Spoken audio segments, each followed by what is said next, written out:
Typical goodness. residents, they're not used to it. And I was still out in shorts. I went out in shorts. I'm like, this 65 is great. Where are you from? 65 sounds heavenly. If I could have that every day during the winter, I'm in I would South- not complain. I'm in Southwest Florida. Okay. But in the summer, it's heinous. I mean, it gets so humid in Yeah, Florida. humid is, I it went gets very down- humid. Oh my Temperature God, I went isn't- to Harry Potter and I was there and every day it rained and it was so humid. Yeah. I was like, why do people live here? And they live here because in the winter it's really nice, but in the summer it is just a bear. Yeah, but the rain down here usually only lasts about an hour.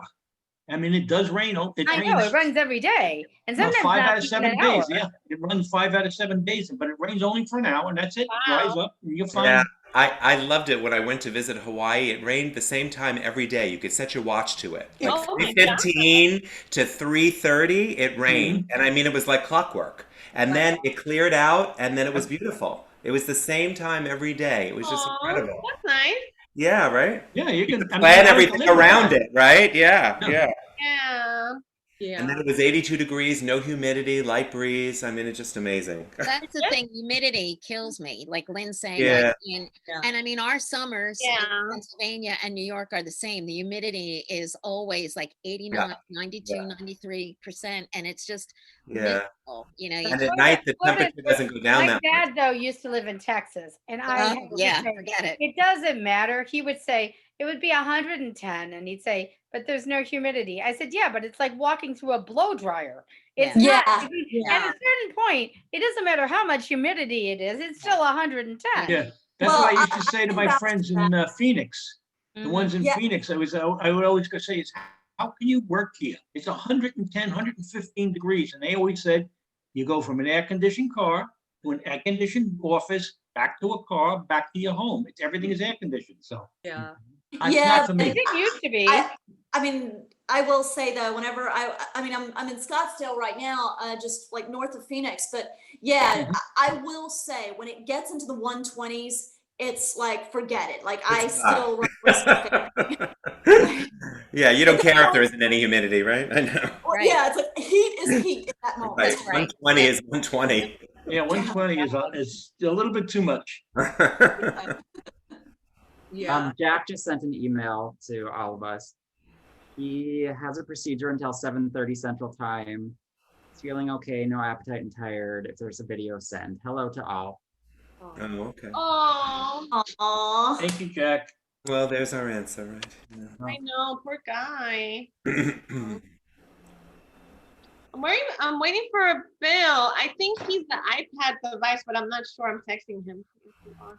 Yeah, 'cause I Oh, did- and I just went to see a Christmas tree lighting in our Yeah. neighborhood. Yeah. Aw, It was that's really nice. pretty. Was that the one Nice to do that something, Miranda told you you know, about? holiday-ish, right? Yeah.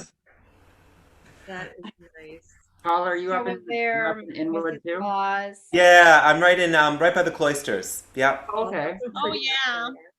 yeah, yeah. Linda's here. Let me Lynn is literally like a 5-minute walk from me. She, Oh, that's fine. yeah, yeah. Do you like living there, Paul and Lynn? I love it. Fantastic. It's Yeah. beautiful. Here since 1984. Okay. Real green screen behind you, and then Yeah. Is Inwood Hi, Celia. above? Hi. No, Hey, it's everybody. Manhattan. Because I have like Valerie, where are you based? I'm on 93rd in Riverside. That's Okay. nice. Okay, yeah. That's a nice We're area. just a straight. You're just a straight shot south of us. Yep, that's it. So, yeah, because what's your street number? I'm I'm- 200th. I'm Beckman. Yeah, and I'm actually 192, so you're like 100 blocks. It's like almost 100 blocks. 5 miles. 5 miles. I'm 5 miles north of you, exactly. Do you know the restaurant Havana Heights on 172nd? Oh, sure. Yeah, I know that. Yeah, yeah, I love that. I was there. yeah. 172nd and Broadway, right? Yeah, yeah. Sangria on Thursday. Oh, okay. Well, next next time time give you're us a up, you gotta ring. let us know. Yeah. If I had known, I would have asked you guys. Well, now you do. So now there's no excuse And No going if excuse. forward. anybody comes up near the excuse in cloisters the or any of future. that, I'm right across the street. So Yeah, yeah. She's really close. So we're both really close. And I'm right in the middle of all of you. That's Yeah, right. where are you, Damon, now? 140 something, right? Oh, that's right. Yeah, that's right. 149th and Broadway. Oh, Yeah. yeah, I know that area. You moved though. Have you been there all the whole time, or were you Yeah. weren't you somewhere else? You were there the whole time? Okay. Why Caitlin was did in I Long think Island. you in He was Midtown? in Long Island City for a while. Oh, that's what I remember. Okay. Yeah. He came here about 6 months before I moved in. Okay. Yeah. Okay. Yeah. Yeah. Yes. Yes. Let's get a picture just in case. Oh yeah, we should do that. Oh, like a screenshot? Yeah. Wilcox will Or- get him again, but I Will don't. somebody post it? Don't Oh, have Yep. let Command. me. My camera's on the table, the dining room. Yeah. I Oh, have to wait, make it sorry. bigger. I do a screenshot. Yeah. It's Here, which let is- me make this. Oh, big shoot. so I can It's see not- everybody. I was on a PC this week, so I'm a little bit like my brain is elsewhere. It's But so Can you one- send it to us in Facebook Want or to take a something? picture? yeah, I'll email it. One, two, Wait, hold on, wait. Justin, Hold it. hurry up, Gus, come on. We need Gus. and I'll do two as a safe. Yay! Smile. And I'm gonna You guys look so sweet down there. one more because the second one is always better. So Gus, come back. here. More? Gus, get your booty back here. Okay, ready? 1, 2, 3. Great. Okay. Perfect. Thank you. I'll email them. Wow, we have like 20 people. Hey, waiting. amazing. Wonderful. Okay, so I think I'm gonna start like opening up the house. So Okay. have a Okay. great And show. also you. Say hello to Great Helen. legs. Great Say legs. the You leg. want us off screen now? There we go. You too. Do you want us off screen now? Yes. Yes. Thank you. House is open.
I've sent you the ROs.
What?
Hello?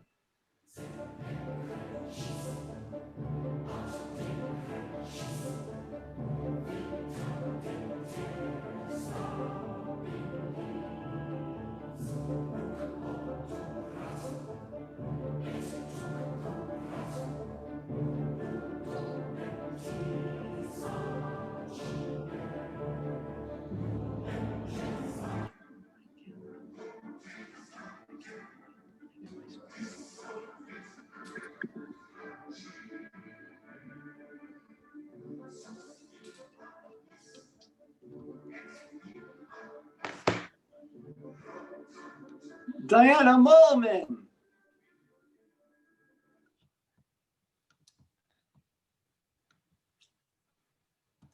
I Good think you're on mute. evening. You're looking great. Yeah, here I am. Hi, everyone. We are going to begin. If everyone can please turn off their audio and video. Thank you so much.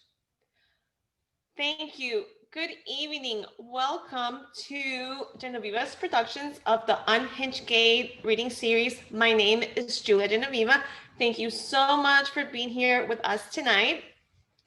The lineup of the evening, the name of the place, and the cast of characters can be found in our chat, but I will go through the titles very quickly. Our first play tonight will be The Hunter by Linda Wilcox, followed by The Last Happy Hour by me, then 2020, The Ides of March by Jack DeVille, followed by Husband Material by John C. Davenport, then The Funeral, the Michael and Joanna story, also by me, Left-Handed Hafner by Leslie Bram, and our last play of the evening, which was our favorite for Halloween, and we are bringing it back by popular demand, is Quarantine by our dear and talented friend, William Cozy. So tonight we have a great mix for everyone, something a little supernatural, a bar in the middle of nowhere, a heist, and of course, how else could we have this creepy evening without also touching upon the pandemic of this year. So please sit back, relax, enjoy the show, and come join us on this journey, if you dare.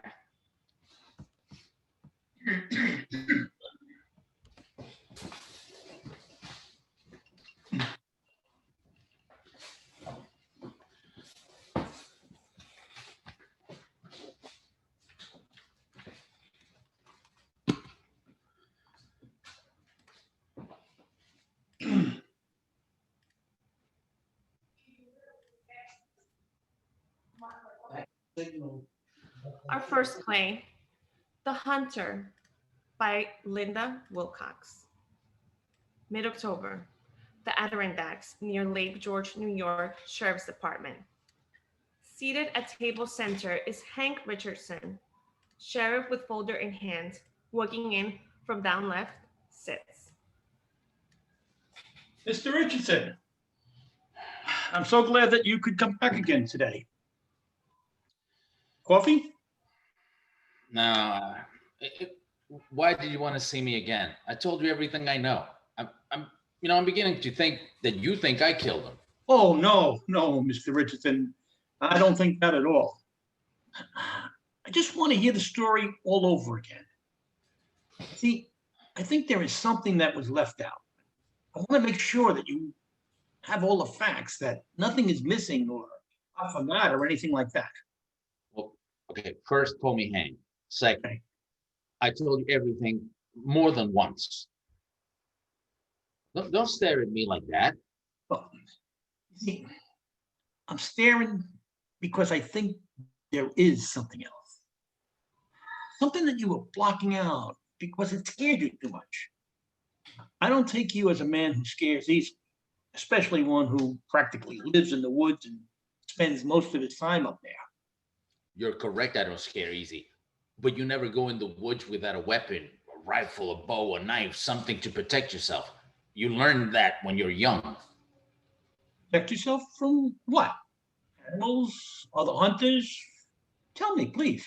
In general, look, I told you, nothing happened, okay? I just want to know what happened to him. Hank, you realize that whatever happened out there could happen again to anyone? I mean, we've had reports of missing people in the last month or so in different states. Why, there was just an incident in North Carolina last month by the Smokies. A girl new to the area disappeared there. Now, it was reported by her roommates. She just didn't return one night. She kept telling them that she had seen strange objects twice while jogging near the mountain. These things seemed to be interested in her. I mean, the roommates, they didn't believe her at first until they went to the area. They found belongings scattered all over. One sneaker. Time, the authorities didn't believe them. But they were never suspects because of the amount of cases like this. Really? Well, she found? No, and we're trying to find out what is going on. I mean, any kind of a pattern. I mean, we need to know, please. All right. It was September 15th, if I remember. Me and Jake decided we were going fishing for the day. We've been going to the same spot since we were this high, right? Our daddies would take us there all the time. We knew these woods like the back of our hands. It was great. It was great for hunting and fishing, never anyone around. So it was quiet, especially to fish. It was a great spot, not far from parking, about 4 miles from there, and plenty of deer to hunt. So anyway, Jake and I left early with Jake's dog, Cooper, right? This was the best hunting dog ever. I mean, retriever, he never goes anywhere without him. We had a great time, caught a good amount of fish. We brought them back to the camp, cleaned them, had them for dinner, and we just relaxed as we normally do. Played cards for a while. I looked at the watch and it was 11. So if we wanted to go hunting in the morning, we needed to get some good night's rest. So then what happened, Hank? Must have been very early in the morning. I just turned around to get in another position, something, and some noise woke me up. What noise? I opened my eyes and I could see from an opening in the tent some very bright lights about 100 feet away. So I started to focus on it. It was up in the sky, kind of, where the clearing was. And there was a beam traveling slowly on the ground beneath it, like it was looking for something. And I remember all the crickets, every noise just stopped. It was complete silence. I looked at my watch. It was about 3 a.m. And you're looking at me like I'm crazy. No, I don't think you're crazy at all. Please, continue, please. Okay, Cooper woke up, started whimpering, almost barking. So I grabbed him and I held him close so he didn't make any noise. I swear, I thought he was going to bolt right out of the tent. I held him so close, I'm surprised he didn't bite me, but his noise did draw some attention from whatever it was. The light on the ground just stopped as if it had heard us. I was just like hanging on to Cooper. He was actually starting to shiver more than make noise. I never did see anything scare that dog. So I had my rifle next to me in case I had to grab it. And that light started fixing the right same spot for 5-10 minutes. And then it continued on its path in the woods. And after about a half an hour, that thing just up and took off. After it did, all the noise outside came back, just like it did before. And I let go of Cooper, but that dog was so scared. He just curled up beside me and stayed there until the sun came up. And now I'm just glad we just pitched under the trees so that thing didn't see us. Yeah, so did Jake wake up? I mean, did you stay? Nah, he just slept through the whole thing. Woke up fresh as it can be.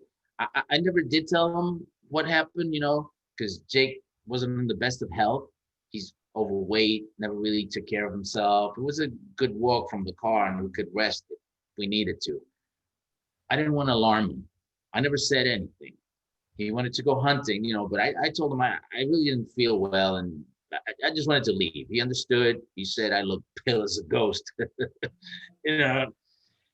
Anyway, we packed up, took down the tent and said, hey, maybe next week. So you go back the following week? No, actually, not until the end of the month. I don't know what I saw that night, but in all the years going there, I never saw anything like it. I don't want to again. I just told you. I just told Jake that I was busy with other things. So then he went back on October 1st? Yeah, I got the nerve to go back. Maybe this thing won't come again. So that morning we packed up and drove the 2 hours. We unpacked, and me and Jake and Cooper, ventured up to the spot, and took a bit longer as usual so he could rest. We got to our spot around 11:30ish, I saw Jake look a little tired. So after we pitched the tent, I told him I would check on the deer trap, which is about a mile away. He had Cooper with him for company, so it must have been gone about under an hour. And when I returned, Jake and Cooper was gone. I yelled and ran over. I went back to the car. No one was there. It was locked as we left it. The campsite was not touched. I left him sitting in the car, and now him and the dog were gone. I must have gone miles that day, searched all over, went down to the stream, walked a good, I would walk a good length of it. Nothing along the bank, nothing in the deepest part of the forest. He just vanished. He had his rifle when I left. That was gone too. So you stayed that night and waited? Yeah, I did. I hoped he would come back. I didn't want to leave. I was scared stiff. I just sat in the tent all night with my rifle ready to shoot if needed be. But any little noise, I just jump up. It was just animals or owls. I couldn't wait for morning to come. I was up at 5 and I couldn't sleep, so I just packed up everything and as fast as I could, and I made it to the car, and I came here to report him and Cooper gone. So then, even when you were at the traps a mile away, there was no noise, gunshot, scream, or bark, or anything? I told you the first time. Tell me, why did you leave out the incident at night when you first talked to me? Because I knew nobody would believe me. I couldn't believe it. That week of looking for him, there must have been about 200 people throughout the time, right? Come every inch of the woods. Dogs couldn't find him. We must have covered about 100 miles radius. Nothing until 7 days later, right after the area we looked for many times, right? He was about a half a mile from the car. Why was he there? Why didn't we find him the first time? I don't know why. I mean, the searchers are pretty familiar with that area, and they swear they were there more than once. But no trace of him there or the dog. It seems like he was just put there. What other explanation is there? It was strange. They didn't find his rifle either until the same afternoon, broken in half. Who would have done that? It was about a few feet away from him. Broken. He never got to shoot it. I don't know who would be that strong to do that. It seems like he might have been trying to, whatever it was just overtook him. Now, why? I mean, why he wasn't found in the first place is a real mystery. The thing is, Cooper was gone too. Never found him. Maybe he ran off or was killed. Oh no. Growing up, we always heard about these Bigfoot creatures, but I never believed or ever seen one. I think there was a thing I saw in the sky. I blame myself. Oh, no need to blame yourself. I shouldn't have gone back.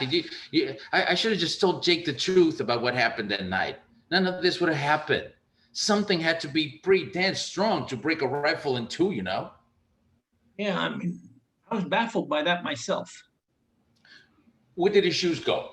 You can go out in those woods without no shoes and socks. Your feet will be all cut up and scratched. Yet they were clean as it could be. His fishing waders were all disheveled, like somebody or something dressed him. Well, Hank, I actually called you in here because we got the results from the autopsy back.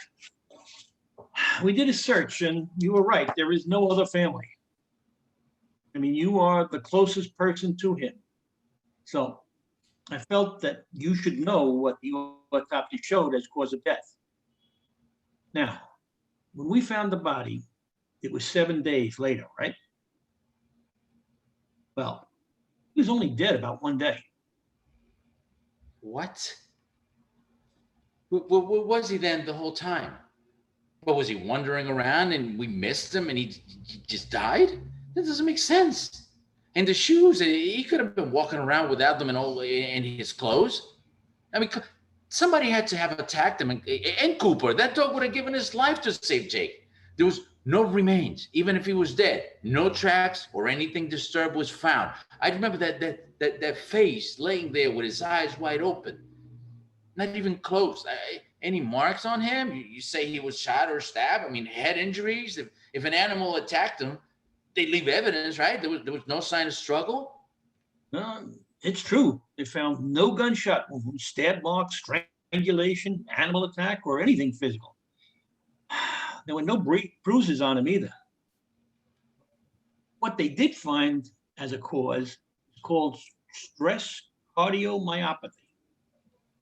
What the stress cardiomyopathy was that?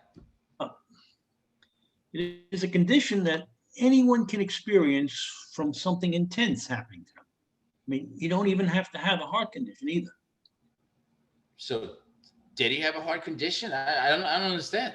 Well, yes, he did. He might not have known it either. I mean, given his age and weight, not taking care of himself, as you said, that all contributed to that over the years. That's probably why he had to stop and rest a lot. But as I said, this can affect anyone. The body releases too much adrenaline. Animalistic drive takes over the brain and sends your body into a tailspin. I mean, the body either wants to stand its ground or take on a threat or flee as quickly as possible. It seems that Jake was trying to do the latter. He might have been trying to defend himself, and whatever it was, grabbed the rifle from him with great force. This is something that is rare, but it resembles a heart attack. I think it happened the time he was missing, not the day he was found. So what? So it was a heart attack? Actually, Hank died of extreme fear. He died from being scared. Scared to death. I thought that was just an expression that is used. I never thought you could actually die from it. Yeah, it is more than just an expression. I mean, you can die from fear, and that is what the report said that they found. But there was one other thing. When they checked his fingernail beds, there was dirt in there. Now, they scraped them and sent them out to the lab. The results come back? Yes, it did. Whatever was under the fingernails was not of something human. I mean, it just came back as inconclusive. Inconclusive. So what are we going to do now? No, it really isn't anything we can do. I mean, we did all the tests and everything I told you is right here in the folder. I mean, you can take a look if you like. Like I said, there's missing people cases going on, and we're trying to find them and what it is that's causing them to disappear. If we find Cooper, we will definitely let you know.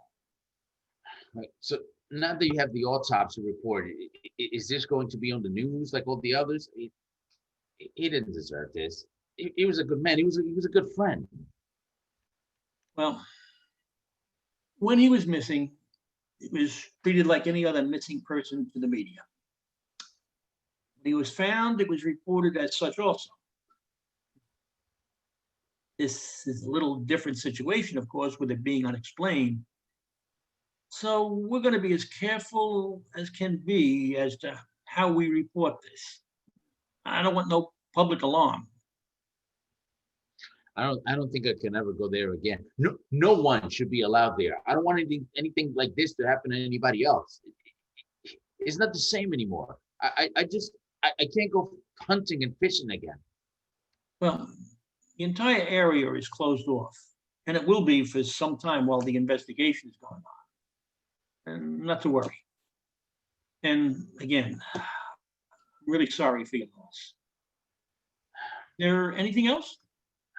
Yeah, that morning after the event, I took Cooper for a walk while Jake was packing, and I really wanted to go over the area with those lights were aiming, so I could feel heat from the ground. So I pulled Cooper back. I didn't want him to burn his paws or us feeling any effect of whatever that was. And while I was walking around the area, there was some burned tree branches, some leaves, and I saw something small right at my feet. What was it? I had gloves, with me, so I was careful not to touch it with my bare hands. That couple that reported their friend missing, they said that they found some items all over the place. One of them was a broken heart necklace, had matching earrings, but they weren't found there. Do you think this belongs to that girl? How did it get there if she wasn't even in this state? Oh, I don't know. I mean, dropped somehow, or maybe there was more than just lights by you. Maybe there were actual beings near where you were, scouting the area, and it was on them, and one of them dropped it unknowingly. Maybe they were not even aware that you were there if you were nestled in the trees. But the light stopped when Cooper made noise. I got him quiet enough that it didn't draw any attention, I guess. Lucky for us. Yeah, I think you were quite lucky. Look, Hank, I'm going to take this as part of our investigation. Thank you. Thank you for giving me this. I mean, this really is vital. Look, if you release the body, I want to take him home and give him a proper burial. Whatever happened is going to him with a grave. Okay, to the grave. We don't know exactly what we saw that day. I'll take care of him. I'm his family, as you know. Hank sits back in the chair and looks perplexed, and then looks down, silent. Lights fade to black. End of play.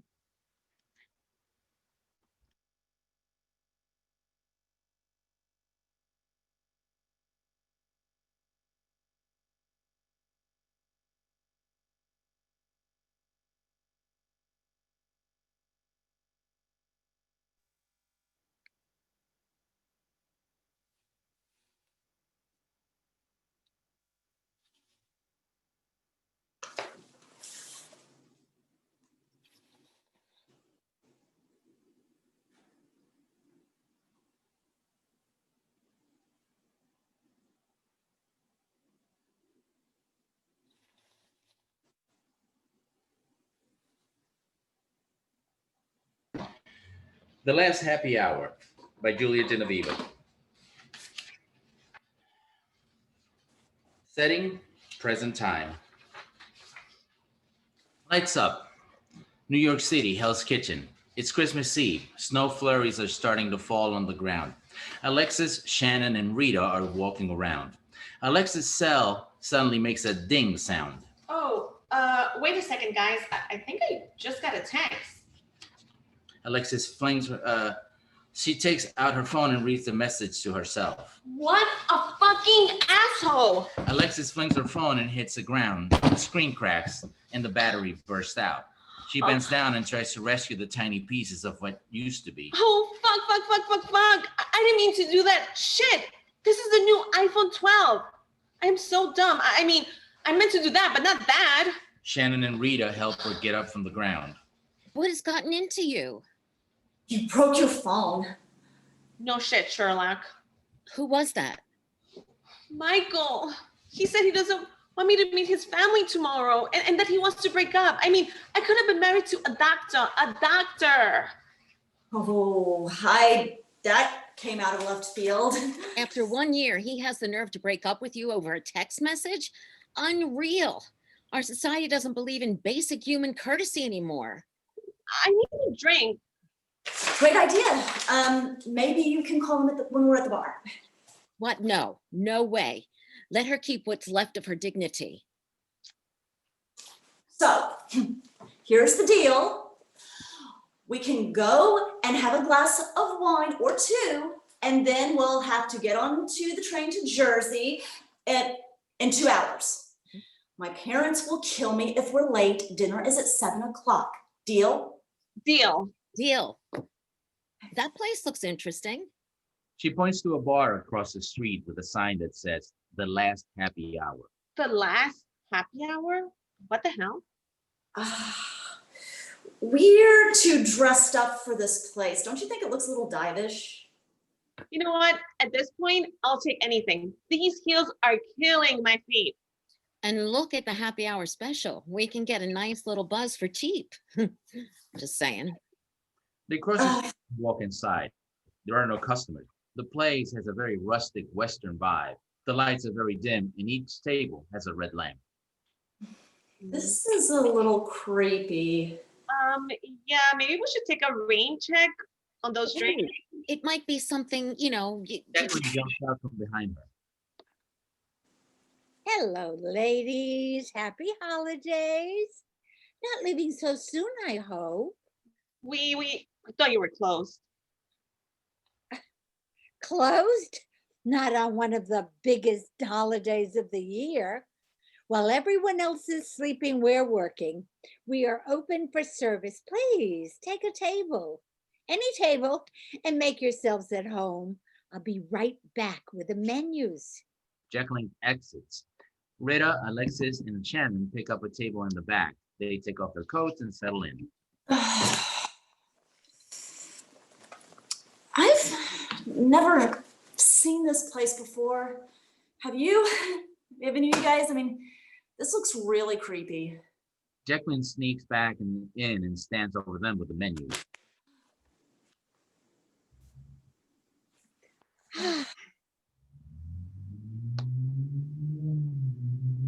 Please forgive my French. She didn't mean to be rude. We're actresses and we're in this neighborhood all the time. We just don't remember seeing this place before. That's all. You've got an interesting place here, is what we mean to say. Maybe the decor is a tad unusual, but it's nice. We have been here since the beginning of time. I took over this business from my grandmother, and she from my great-grandmother, and so forth. Here are your menus. Oh, and this has been a slow month for us, but our service is top of the line. I promise you that you won't regret it. Anyway, my name is Jacqueline, and I'll be taking care of you today. Our special today is roasted duck with mashed potatoes, and you can have any two sides your little heart desire. We're not hungry. Yeah, sorry. We have Christmas dinner plans. Actually, we're heading to Jersey in 2 hours, so we'll just take 3 glasses of wine. Oh, sure. Shannon whispers over the table. You're being so rude right now. At least let's order an app or two to share. We're her only customers. What if she needs the money? Listen, lady, the truth is we just want to stay warm and have a couple of glasses of wine and discuss how pathetic my life is. Alexis. It's true. Don't you see I have a big L stamped on my forehead as a loser? I am so sorry. Is everything all right, my dear? My boyfriend broke up with me over a text. Can you believe it? He only had 1 year of med school left, and then I'm sure the next step was gonna be that he was gonna propose, and then we were gonna get married. I mean, that was my ticket out of the stinking city. That was all down the drain. That's the thing to cure those broken-hearted blues. Ethan! A young man comes out from the back entrance. He is tall, young, and thin. He's wearing a black button-down shirt and black slacks. He is shy, has a slight stutter, and cannot look at the ladies straight in the eye. Good afternoon, ladies. Happy to have you here with us on this fine day. You all look very pretty today. Enough chit-chat. Bring our lovely customers our best bottle of wine. Go on, move it along, son. Ethan starts to walk away. Ethan, you know the one, right? Yes, Mother. How could I forget? We only use it for our very special guests. That's right, darling. Ethan exits. That's my son, Ethan. Isn't he handsome? Oh, look at those eyes. A whole bottle of wine will not be necessary. As I said, we had a train to catch. So please cancel the order and just give us 3 glasses of your house Malbec. I promise, next time we'll dine here, but tonight is just not possible. Ethan enters with a tray, a red bottle of wine, and 3 wine glasses. He whispers to Jacqueline. Are you sure you want to give them this? Maybe we should wait. Give me that. He snatches the Now, bottle from Ethan. ladies, please don't turn me down. This is a special wine that comes directly from my family's winery. It has been part of our family for generations. And you know what? Because your friend has had a rough day, it's on the house. Cheers. We'll take it. Shannon! It's just a bottle of wine. Keep your pants on. That's a spirit. Jacqueline pours the wine on the 3 glasses. Mmm. Mm. Oh my God, this is delicious. Mm. She Oh, calls wow. Oh, this is amazing. Mm. Can we have more? Jacqueline pours some more wine. Guys, slow down. But this is delicious, though. Well, call me if you need anything. Ta-ta. Jacqueline exits. The day goes from afternoon to evening. Alexis, Rita, and Shannon continue gulping down glasses of wine one after another, enjoying themselves. They have completely lost track of time. It's 8 o'clock in the evening, and they are down with their heads on the table. Empty bottles of wine surround them. Jacqueline and Ethan watch from afar. Ugh. My stomach. I think I'm gonna be sick. Oh. Red, I feel so dizzy. What time is it? Rita tries to look at her phone, but her screen is completely black. My parents. Oh my God. We missed dinner. What am I going to do? Here. Use my phone. Just tell them the truth, okay? That we got drunk and missed our train? Can you stop talking so loud? Please, use your indoor voice. Shannon picks out her phone, but her screen is also completely black. It's weird. I had a full battery when I left the house. Jacqueline enters. Oh, you won't get any reception here. Huh? I told you we had to go. You should have cut us off. Please, bring us the bill. We had a lot to drink and we want to pay. We won't take no for an answer. Jacqueline exits. Shannon tries to stand, but she loses her balance. I feel like shit. Oh my God. Let's Uber it to my place. That way I can charge my phone and call my parents. Blame it all on us. I don't want you to get in trouble. That's the smartest thing you've said today. Why is she taking so long with the check? Forget it. I think that should be enough. With tip included. It's hot in here. I am burning up. They help each other get up and they slowly put on their coats.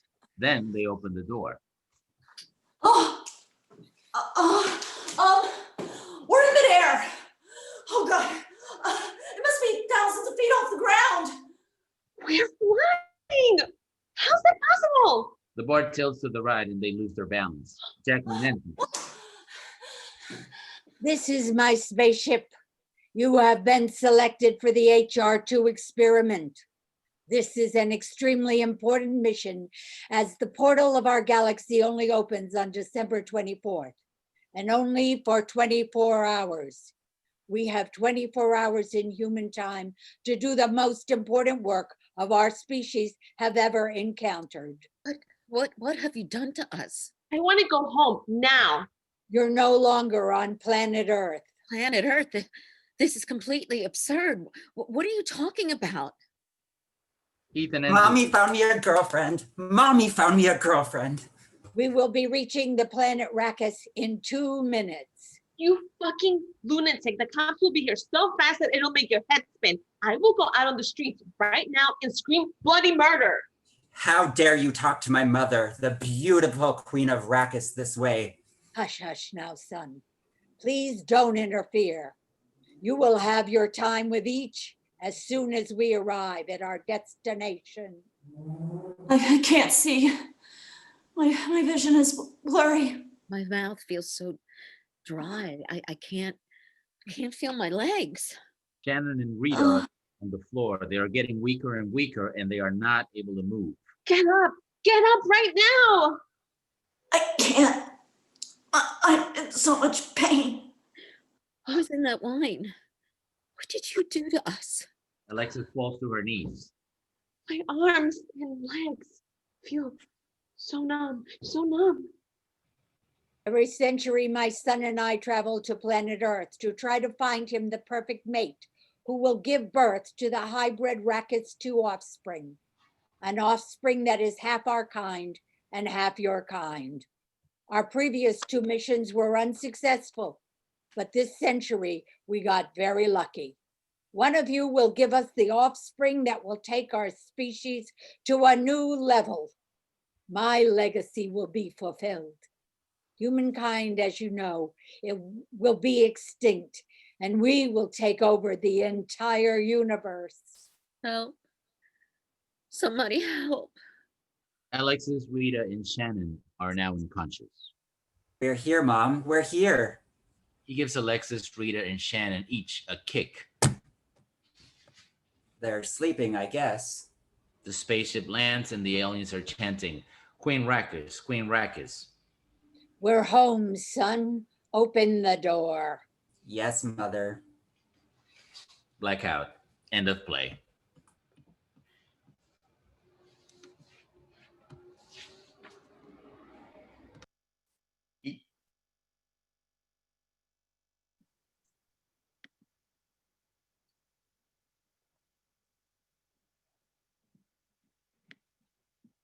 The Ides 2020, The Ides of March by Jack DeVille. New York City, Hell's Kitchen, Manhattan. In the background, we hear a group chanting, getting closer. So muffled, they are saying, stop it, stop it, stop it today.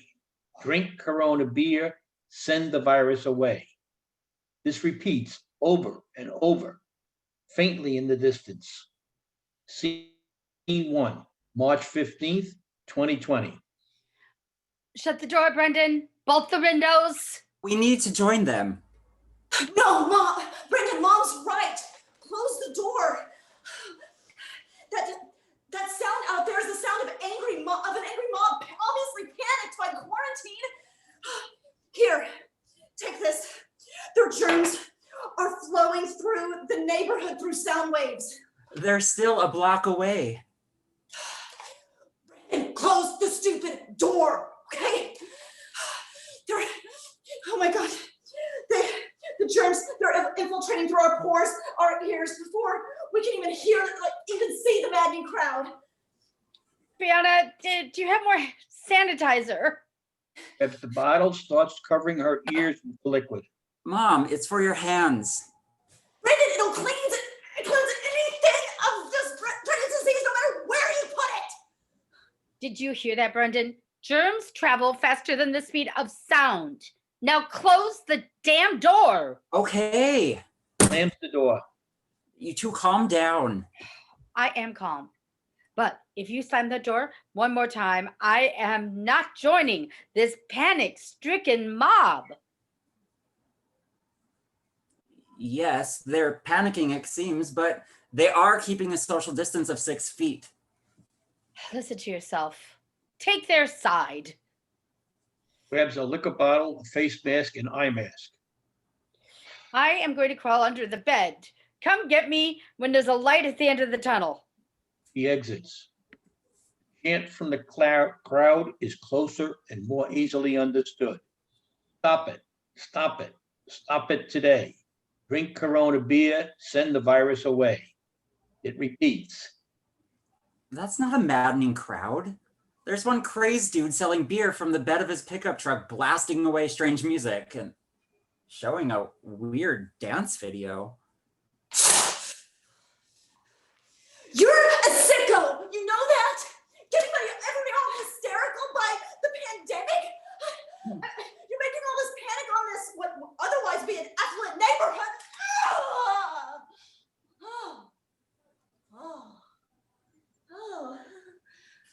Oh, wow. Nice song. What are you doing, Brianna? Brendan, just watch the video. Do what they do. Hey, dude, you're getting everyone stirred up and in a panic mode. Calm down. It's not calming. It's not making me panic. It's calming my fright. I'm gonna go get Mom. She'll love this dance. What is going on? Children, Where are you? Do not make me mark you tardy again. Coming, Madam Bot. This is ridiculous. Why are we being homeschooled by a bot? Children, you will always be young. When I was programmed, you were babes in arms. Really? I was in high school, wasn't I? Well, I was prepping for that little Miss Hoboken thingamajiggy. What do they call it? A parade. What do either of you remember of those years before I came to take care of you? Nothing, I hate to say. It was March 2020. The government froze the brains of all the little children of the world. Are you serious? So I'm really 35, but why don't I have a beard? I'm gonna panic now if I don't dance. Neither of you know who I am, do you? You're our bot. And don't you forget it. Now, sit down, get out your books filled with nothing but blank pages. It's time I fill you in on the history prior to this tragic time. Who wants to go first? Just let me go. How old am I, Madam Bot? If Brendan was in high school, you must have been 11. That was 20 years ago. I'm 31. I'll be gray soon. I'm gonna go bald before I go on a date. We have been quarantined for 20 years. But today, we were given explicit instructions to remind all children of their past leading up to the year 2020. I didn't realize it. I don't remember anything. Why didn't I realize it? Our government felt it was best for Generation Z to be kept in the dark to freeze all memories. But who decided that? It's not important. But maybe it is. He was called the Great Orange Menace. He wore a bright red baseball cap wherever he went. Ugh, orange and red? Weird. Why have all the days now we come out of the darkness from under this black cloud that is kept with no sunshine or memories of the past? Because his reign has finally come to an end. Last night at midnight, and now the sunshine of today brings forward a new light. Therefore, the BAC, Bots Across America, decided to let our children know what had happened 20 years ago. You're about to make me panic. It's 2040, not 2020. Wake up. Can't you smell the coffee? Do not panic. We start with Brianna, most definitely.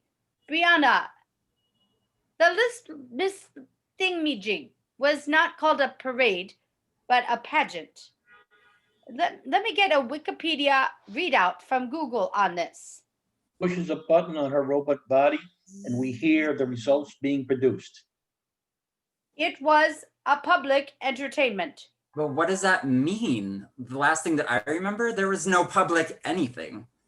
Let me finish. Where hundreds of people, all dressed to the nines, gathered, and in the case of the Miss America pageant, they gathered as one lady from each state competed. Gathered? Hundreds? Miss America? Competed? All I remember is that I wanted to be Little Miss Hoboken thingy, whatever. Do not panic. Refrain from speaking till I am finished. Pageants consisted of several female candidates who would form a procession. A parade, like I said. Yes, it is, Brendan, but now, shh. They would form a procession in front of a panel of judges who were ranking physical attributes of the contestants in evening gowns and bathing suits. I could never really process in front of groups of hundreds of people in bathing suits. So we covered what Brianna was up to when her brain was frozen. What subject would you like explained, Brendan? The places I could have gone on dates. People went out to movies. But we watch our movies on the TV in the den. Just take notes.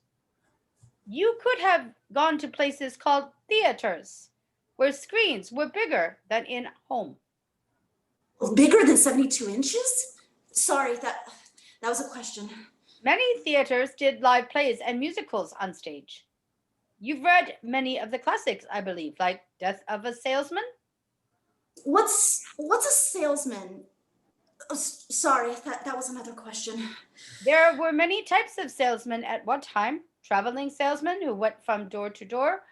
You don't remember. They sold magazine subscriptions and encyclopedias. Huh? Do you remember department stores where men and women sold clothing things, household goods, furniture, or even groceries? Like Amazon and Wayfair? Yes. No. Yes. No. Yes. No. My circuit was overheated from dismay. Please let Bot retrieve photos to jog memory for Generation Z. He retrieves from her person photos of an empty store, an empty stadium, and a closed theater. Do these places look familiar? It looks like a large something or other. Why are there so many glass windows? Yeah, with naked people in them? Those were mannequins. At a time in our past, the mannequins were dressed in clothing, the same clothing you went into the store and purchased. People bought the clothes right off their backs?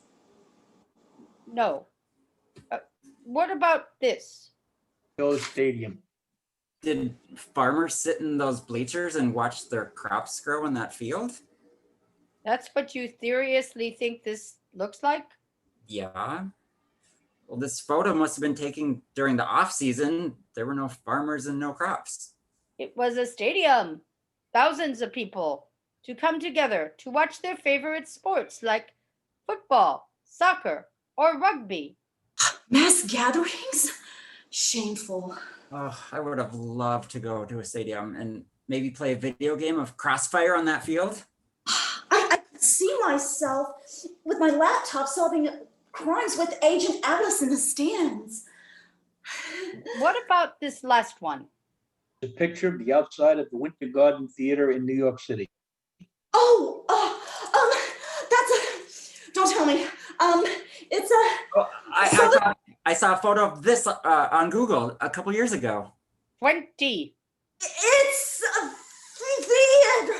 It's a theater. Yes. When did they? What did they call all those old people that worked there? Actors? Well, in this article I read, some old actors gave their life savings to restore that exact theater, I think, but it was a lost cause. They took out all of the seats and just put in 50 little cubicles 6 feet apart for the people coming in to see the play. And if you weren't lucky enough to be in the front, you had to like look through all the other cubicles. A reason theater failed in the USA after 2020.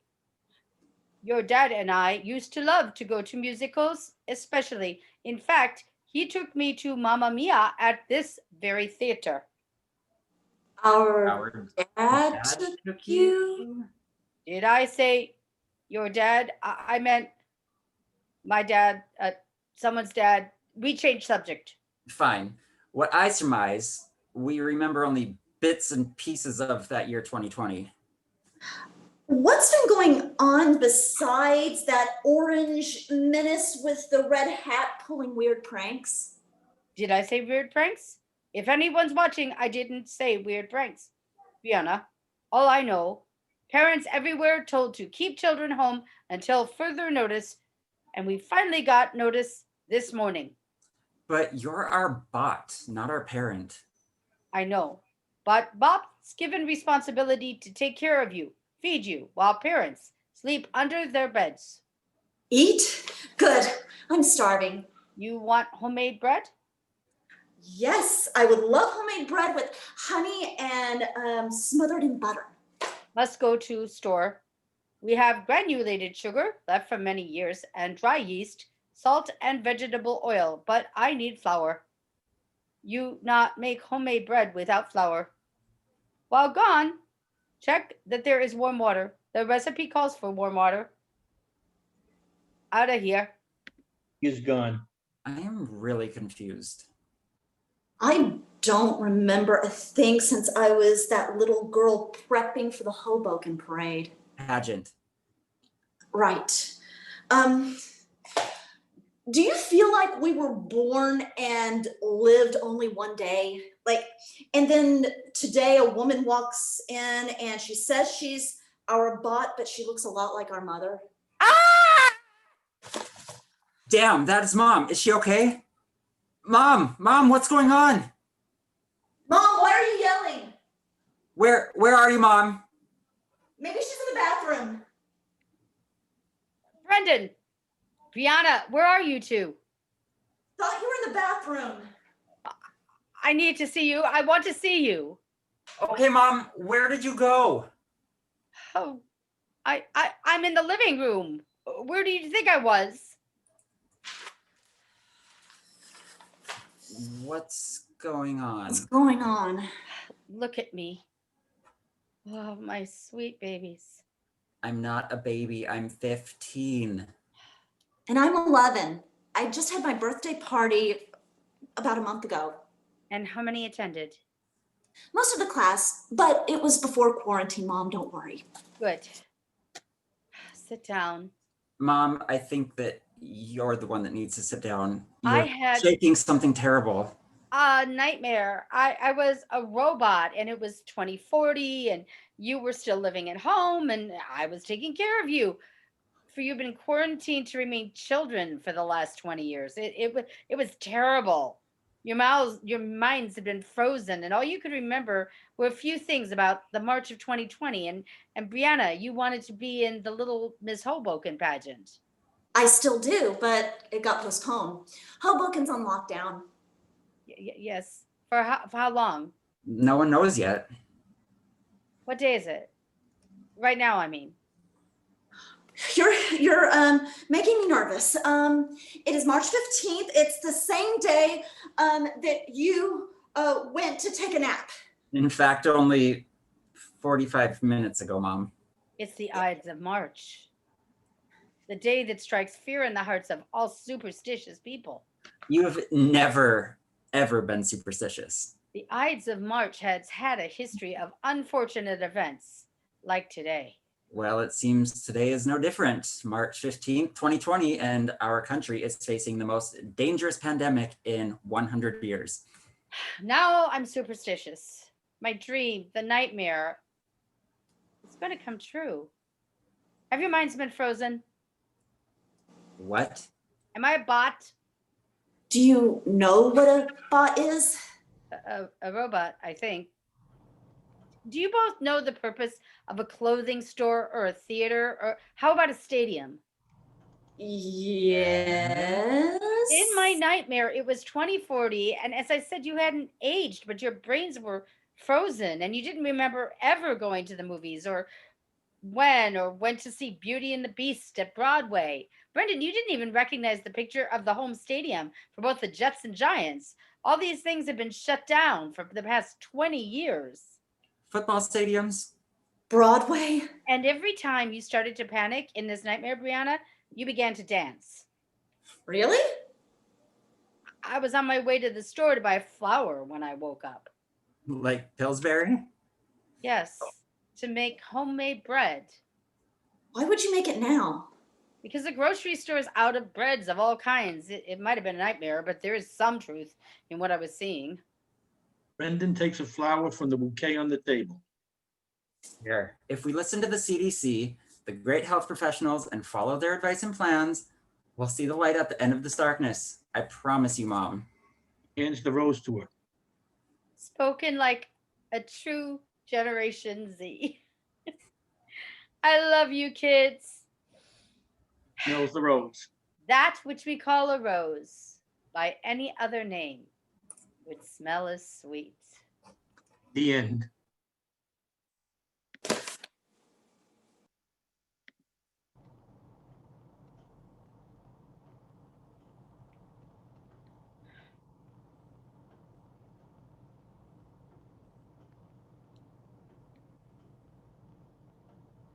Husband Material by John C. Davenport. Scene. Katie in her 20s to 30s sits at a kitchen table and looks at her phone. There's a pizza box and a microwave on the table. Mother, 50s or older, enters. Among other things, she's wearing a white lab coat. Oh, you ordered pizza. Oh, yeah. Didn't you hear me say pizza's here? No, I was down in the basement. You're usually down in the basement. I thought that after you retired, you'd get out more, do some gardening, visit friends, go to the movies. When have I ever gardened? Most of my friends from work are either retired or dead, and I can't remember the last movie I saw. That's what I mean. Now that you're retired, you'll have more time for that. You should travel, get laid, knock off a liquor store. Katie. Do something. You don't have to be so wrapped up in your work anymore. Though you are still wearing your white lab coat. Well, I'm adjusting to this whole retirement idea. Wasn't voluntary, Well, you need to get away from the lab. Your work was your life, but that's no way to have a life. My biggest regret is that I haven't done enough for you. You're right. I did spend too much time in the lab, but it was all so exhilarating. Artificial intelligence, the human genome, revivification. Reviva what? It's just that we were on the verge of so much knowledge, so many breakthroughs, and to have it all taken away by those two words, mandatory retirement. But I want you to know, Katie, that I'm going to make it up to you. I've still got my little projects in the basement, but I'm going to turn my attention to you the way I always should have. Well, I'm just glad to have you around more. And if you don't, and if you do, I should say, turn to a life of crime, promise me that I get to drive the getaway car. Oh, so who delivered the pizza? The pizza delivery guy? Was it the regular delivery person? I don't know, maybe. I'm not big on making eye contact with delivery people. I think he was wearing a cap and he had earbuds in. They always wear earbuds. Do you think he was husband material? I mean, did he seem like the kind of man you would... Husband material? Mother, he was the pizza guy. I know, but that doesn't mean he isn't. Oh no, are you trying to fix me up with him? Is this your retirement project, finding me a husband? My idea of robbing a liquor store makes much more sense. Katie, you're a grown-up woman and you're still living with your mother. Because I want to. Are you trying to kick me out? Oh, of course not, dear. I have a job, my own money. I am not sponging off of you. I want to help you. If I'm not married, it's because I choose not to be.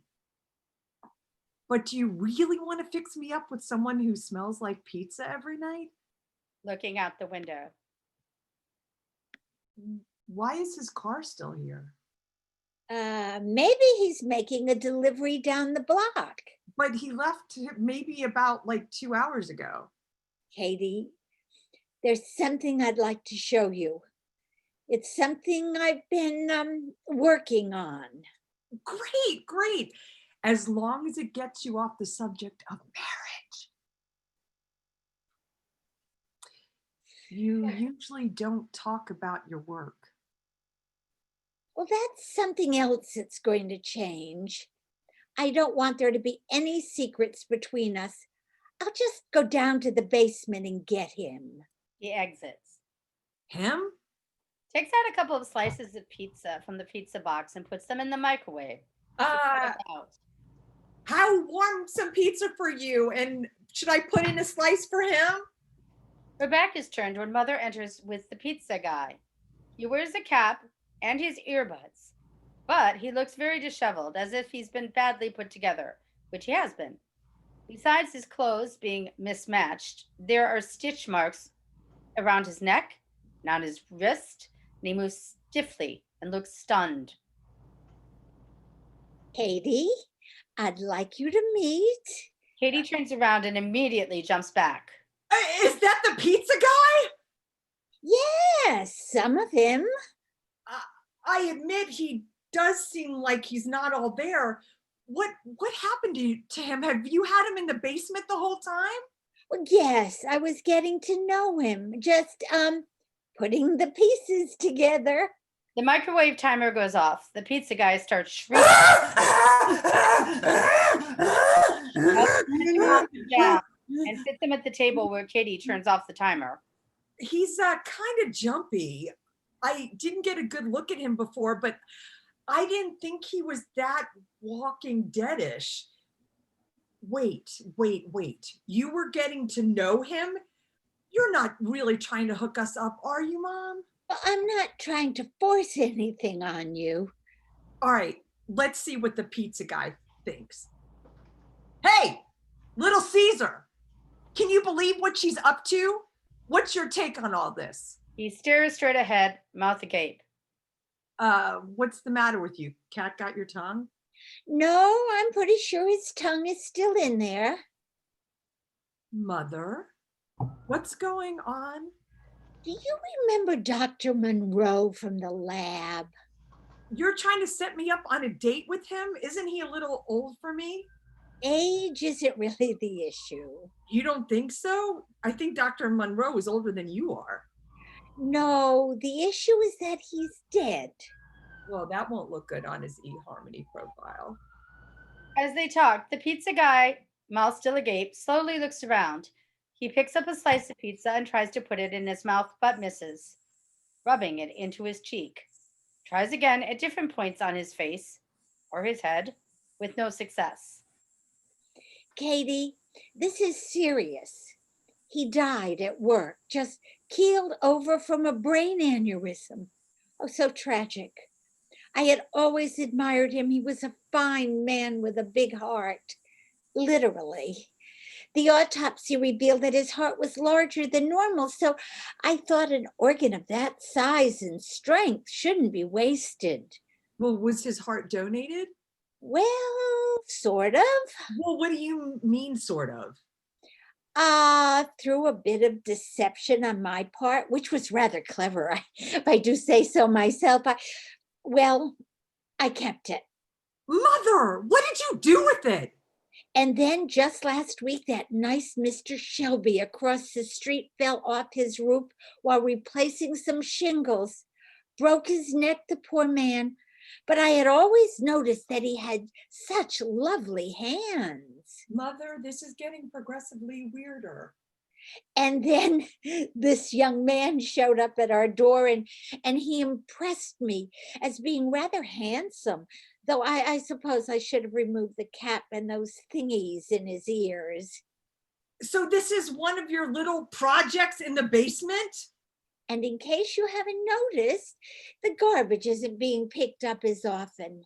That's because there was one less man on the truck. Such a muscular torso.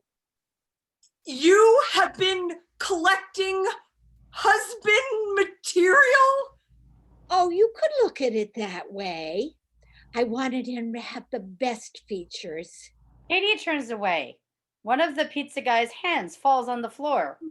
Katie doesn't notice, but the pizza guy looks down at it, and Mother, whimpering for her to pick it up, which she does, and puts it in the pocket of her lab coat. Mother, this is hideous. Oh, you don't have to insult the poor man. He has those things in his ears, but he can probably still hear you. But he is hideous, and what you're doing is hideous. How can you say that? We have a scientific breakthrough sitting right here in our kitchen trying to eat pizza. Could you get him a napkin, dear? What's sitting in our kitchen are in assembly parts of at least 4 different men, Mom. And a woman? Mother. Well, men's legs are so hairy. Did you honestly expect me to be interested in something that you just stitched together? Pizza Guy takes out one of his earbuds and, carefully guiding it into his mouth, eats it. I wanted to take what I've learned and put it to good use for my daughter. This has been the focus of my research for years. Not that the directors of the labs understood what I was doing. They didn't know you were playing Frankenstein? That's the last movie I saw, Young Frankenstein. Oh, it was quite amusing. Mother, try to understand. This is illegal. This is immoral. And the basement must look like something out of the Texas Chainsaw Massacre. I knew that if I was going to give you more of my attention, there was only one way I could do it. Yes, we could go on shopping trips or tour the Greek islands, but that's not us. How do you know it's not us if we haven't tried? We haven't had a vacation together since we lost Dad. Wait, you didn't use any of the parts from No, Dad? Oh, heavens, no. I'm sorry, dear, but he was never husband material. He provided for us and he loved us, but he was lacking in so many ways. What, he didn't have lovely hands like the guy across the street? Well, I used to think if only your father had the smile of this man or the shoulders of that man or the But this is a human version of Build-A-Bear? Well, that's very perceptive. Mother, you need more help than I can give you, but I don't want anything bad to happen to you. So the question is, what are we going to do with him? Look at him. He's a marvel of modern science. We can't just put him out on the curb to be picked up with the trash. We could, but he'll probably be out there for a while, since thanks to you, we have fewer trash days. And you don't think you two could be a thing? Mother, if there's a thing around here, it's him. No, I'm sorry. Though I have dated worse. Guys should not come with a label that reads some assembly required. But he's so helpless. He can't go back to his old life of delivering pizzas. Well, if you've already been this far along with Papa Zombies Pizza, I mean, if you've been able to get some degree of movement out of him, and then there's maybe some technology that could possibly make him more animated. He already understands the principles of human interaction through making deliveries. And you did mention artificial intelligence. If only there was a company that understood advanced technology, but also wants to deliver things. Amazon! To show his interest, Pizza Guy gives a long, intriguing grunt. End of play.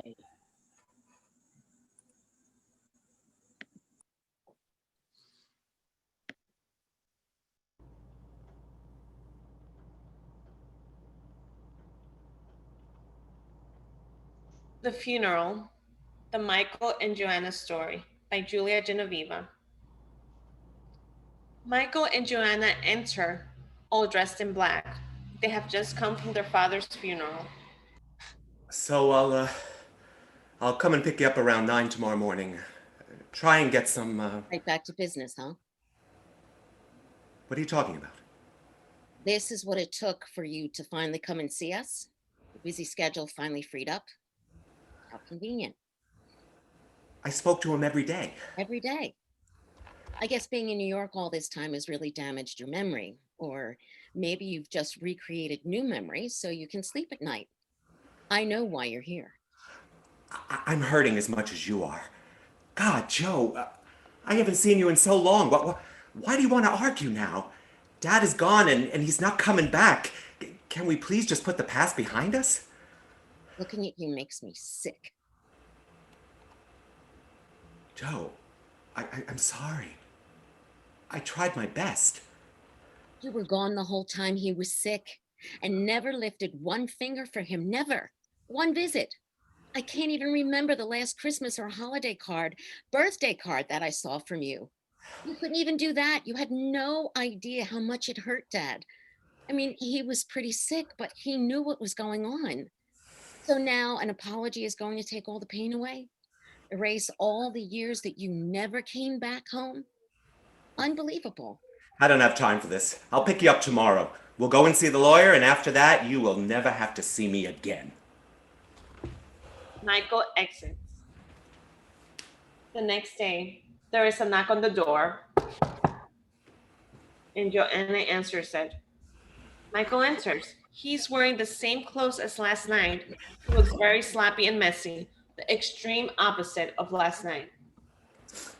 Well, you're a man of your word and so punctual. You smell horrible. Why aren't you ready yet? I'm not going with you to the lawyer. You can't just waltz in here and start taking over. Just go back to New York. I never want to see you again. I'm not going anywhere. I was his son too, and I'm entitled to some of the things that he left. You've been stuck in this dead-end town all these years, so you were the only one who knows what a lawyer is and what Dad wrote in that will. Why even bother to come now? You were going to take me over there whether you like it or not. You're not going to make a fool out of me and keep all our father's money for yourself. You can't make me. Get out. Leave right now. Michael grabs Joanna by the shoulder and shakes her. Let me go. Stop it. I came here for a reason. Now let's go. He throws her on the sofa. Joanna, stop playing games with me. Get away from me. I gave up my freedom to take care of him as life went on outside of me, as my friends had the freedom to do whatever they wanted. I stayed in these four walls. You have no idea what that was like. Watching everyone's life go on while mine just stayed the same. So, what do you want, an award now? Best daughter of the fucking year? Oh, no, wait. I get it. I get it, the money. That's your award, isn't it? You had it up your sleeve all along. You were just sticking around and pretending to take care of the old man, but really you were just counting the days until he died so you could keep it all to yourself. You think you're pretty fucking clever, huh? Don't you? You had me going there, making me feel guilty, being the little innocent fucking victim. You'd be surprised what an evening of thinking shit through does to your brain. I'm up to speed with your little tricks. Get dressed if you know what's good for you. Good for me? In your dreams. I'm not taking you anywhere. Joanna sits on a chair and starts to flip through a magazine. Then Michael grabs the magazine and throws it to the floor. He slaps Joanna across the face. You self-righteous bitch! What the hell has come over you? For the last time, get dressed. Slap me around all you want. I am not going to take you anywhere. Everything that Dad has belongs to me. This is the least I can get for giving him all the years that I will never get back. And you had it so good. Your great job, your money, your cars, fancy apartment, enjoying yourself, aren't you? Well then, let me have this. Let me start over again. No one asked you to do this alone. There are places where they take care of people like Dad. You could have... Put him in a home. You're heartless. Enough! Listen, Joe. You're my little sister. I've always loved you. There was always a part of me that wished could be like you. So confident and... Well, you just knew what you wanted and went after it. No questions asked. Well, times have changed. Michael goes into the kitchen. Pots, pans, and utensils are thrown around. He returns with a large kitchen knife. What do you think you're doing? Joe, do as I say, or I'll have to use this. Michael, I'm your sister. Please calm down. Just get a hold of yourself. You're standing in the way of what I want, and you have no idea how much I need that money. I got laid off from work. The magazine was shut down. I'm on food stamps, renting a room, and so much debt. I borrowed from everyone. You're not gonna take that money from me. I had no idea. Exactly. You have no idea what I'm going through. I need that money. You really amaze me. All those years that you were doing really well, we never heard from you. And now that you don't know where to go, here you are standing in my living room begging for me to feel sorry for you. Well, I don't. You're really putting me through the test, aren't you? Michael grabs her by the hair and points the knife to her throat. You're that desperate that you would kill your own sister. Is that what you're saying? You're not going to get into the way of what I want. I'll do anything to get my hands on that money. You will not stop me. If you want to kill me, then do it. I'm not taking you to the lawyer. I will not split the inheritance with you. Forget it. Fine. I'll check the room myself. Pray that I find what I'm looking for. Michael exits. After a couple of moments, he returns. Joanna, what the hell is this? This is Dad's handwriting. What have you done? You killed our father. Michael grabs Joanna by the hair and throws her on the floor. And he throws the letter by her side. Joanna, what the hell is this?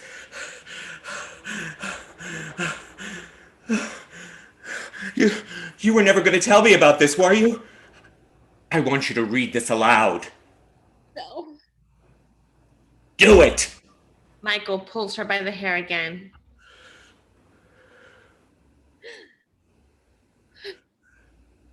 My dearest daughter, Joanna.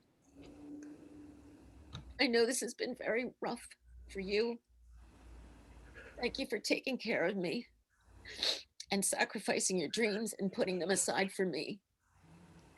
Even though I can't talk to you, I can see the emptiness in your eyes or the brief look of happiness when you are in a daze dreaming of where you could be. It's painful. I can't take it anymore, and I won't. I have nothing else to do in this world. I did everything that I could have done. So tonight, leave all the pills by my nightstand and I will do the rest. You won't need to do anything else for me ever again. Tell Michael I love him no matter what. He didn't want to live anymore. You have no idea how much he was suffering. You don't know what it's been like. You think you can just come in here and make demands. You murderer! Of course he wanted to die, but he was sick. But you killed him. You ended his life. Are you listening to yourself? Dad wrote that letter. I never wanted to kill our father. How can you accuse me of murder? I didn't want to do it. I kept putting it off, but he kept begging, giving me that look to do it. Every night he would point to the pills, pound his fists, pound his legs on the bed, and he would do it all night long. He wouldn't stop. I would cry myself to sleep. Sometimes I would stay the whole night in his room just to make sure that he didn't hurt himself. But one night I couldn't take it anymore. The pounding, the wailing, the begging. He was begging to die. Do you understand? Do you? So one night I left a glass of water and different kinds of pills on his nightstand. Then I sat by his side and cried and said goodbye to him and just held him in my arms. I heard another sound from his room ever again. You murderer. I didn't even get a chance to say goodbye to him. You took his life into your own hands. Well, why didn't you call me? Why didn't you tell me what was going on? How could you make this decision on your own? How could you decide to kill him? You were always so busy with your career and your high profile New York life. Why didn't you ever call us and come and visit? I guess I was too wrapped up in my own life. But you left the pills by his side. You left him to die. Which one is worse? I wouldn't want to carry the death of my father on my conscience. Michael lunges at her with the knife, and they begin to wrestle. The knife falls to the floor. Joanna runs and picks it up.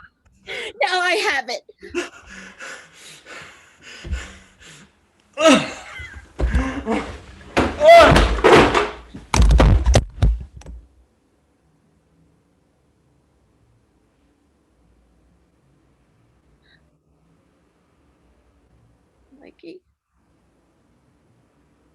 Mikey, wake up, sleepyhead.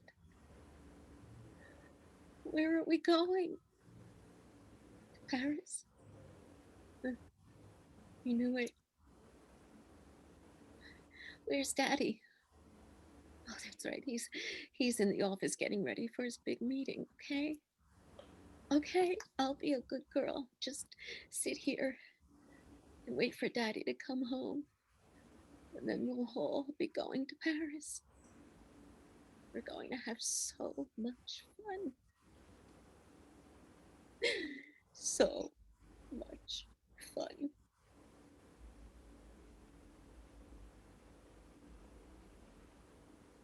Blackout. End of play.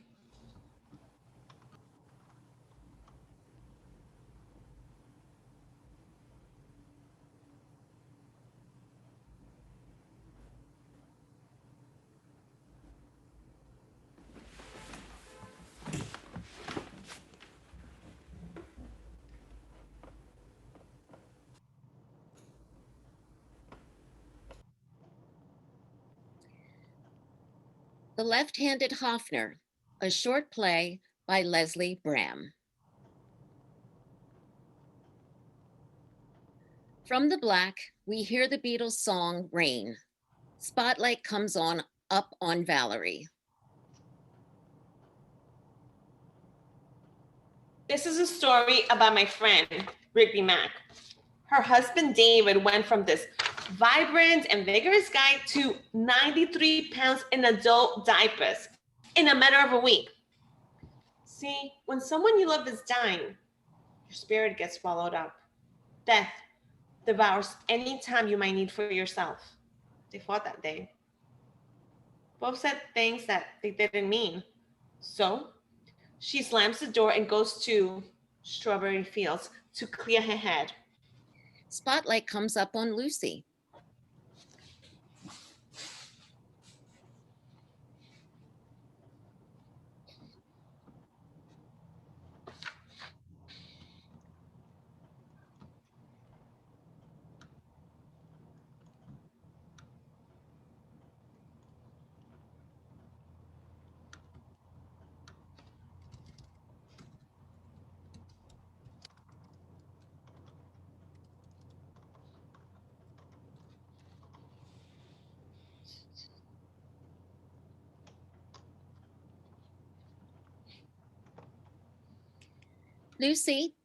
Lucy, unmute yourself. The spotlight comes up on Lucy. Start again. The spotlight comes up on Lucy. Okay. There's this type of chrysanthemum, fragile like parchment. When it rains, it closes into a tight bud, but opens when it feels the sun. That day, Rigby felt the sun for the first time in months. She said to herself, if we can't beat this thing, we can relish the time we still have, maybe even steal a little bit of it back. She rushed home because there was no place else she wanted to be. Her feet barely touched the ground as she flew across 73rd Street. When she got home, David was dead. Blackout. Lights up. Lucy is in the back seat with the Hoffner. The guitar is sloppily wrapped in a painter's drop. Rigby is driving. Valerie is riding shotgun. Nobody's following. I don't think anyone's following us. I think we got away with it. I can't tell. Okay, I think we're in the clear. Okay, call. Yes, the sooner we get this over with, the better. Mr. Heath needs to be finessed. He's persnickety, very persnickety. I know what to do. Then summon up all your bad liaison finesse and charm the dollars out of his pants. Mr. Heath? Mr. Heath, you can't be serious. No, Mr. Heath, we already have it. Well, what did he say? Rigby. Valerie. What is he saying? No. Valerie. No, I'm sorry. Everything's fine, Mr. Heath. We're en route to the drop-off point. No, I just can't renege like that. Well, what is he saying? Drop-off point. Starting to sound like a real crime now, doesn't it? They come to a red light and the action freezes. Let me backtrack for a second. The three of us work at Madison Square Garden, where Garden is. Rigby comes up to me last Friday with this crazy but feasible idea. She knows some guy with $1 million cash looking to buy the left-handed Hoffner. The light turns green. They break the freeze. You son of a bitch! I risked everything! Everything! He hung up. He said the karma was iffy. Of course, he does. Do you hear yourself? Valerie's phone dings to indicate a text. Valerie reads it. Oh, shit. MSG Security is speculating that the disappearance of Paul McCartney's bass guitar is a robbery? They're not supposed to even know the thing is missing. How do they know the guitar is missing already? Dudes, I fear this flea bite is growing into a whopping sting. Did you weigh down the case with evenly placed books? Yes, of course I did. Mostly. Making the weight of the guitar case is like the nut meat of this whole caper. Another red light. Action freezes. The plan. Rigby's job allows her unlimited backstage access. The first thing she's supposed to do, switch off the security cameras. The whole system has been on the blink, so no one will really notice. Then she steals the Hoffner, wraps it up, and carefully spaces out the phone books in the guitar case. She drops the bass in Lucy's garbage bin. Lucy wheels it to me. I sneak it out through the monitor door on the west side of the garden. We drive uptown. We make the exchange simple. Light turns green. They unfreeze. We discussed this, right? Sooner or later, it was going to be discovered missing. Later, at the next stop of his tour, which is freaking Glasgow. Valerie's phone rings. Oh, shit, it's Chuck. Which Chuck? Cute Chuck, chinless Chuck, douchebag head of security Chuck? He didn't leave me a message. I'm his assistant. Why didn't he leave me a message?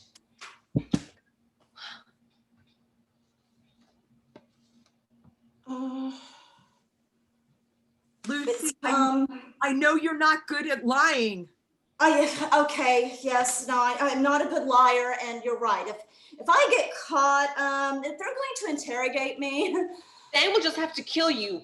What the fuck, Rigby? What do you mean, mostly? It's backstage. It's Paul McCartney. It's chaos. I was rushing and I just... Don't worry, Val. I'll handle the details. I'm saying I'm sorry. Don't you hear me apologizing? Sorry doesn't keep us out of jail. Watch out! Rigby slapped on the brakes.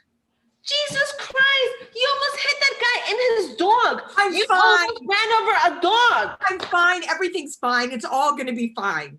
If I prefer an observation, a quilting bee only makes the diamond patterns if everyone picks up the stitches. What?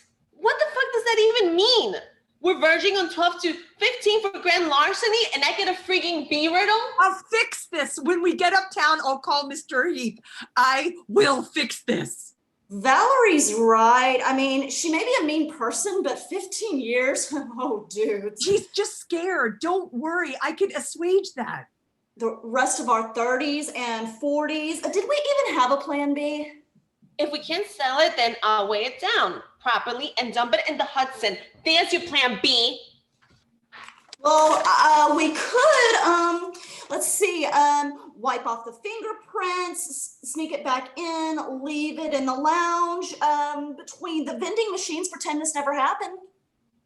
With a massive search on the way, you really want to take that chance?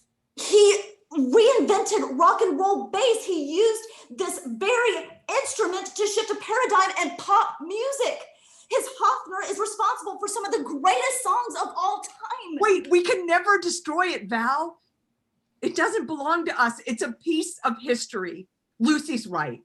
Great, let's put her in charge then. At least she knows from phone books. We did something really bad. Really, really bad. I was totally greedy. I didn't realize that before. Karma is going to kick our asses. It's not enough my loser slash wannabe bass player slash actor slash total jerk off boyfriend impregnates me. He also cleans out my checking account, leaving me thus.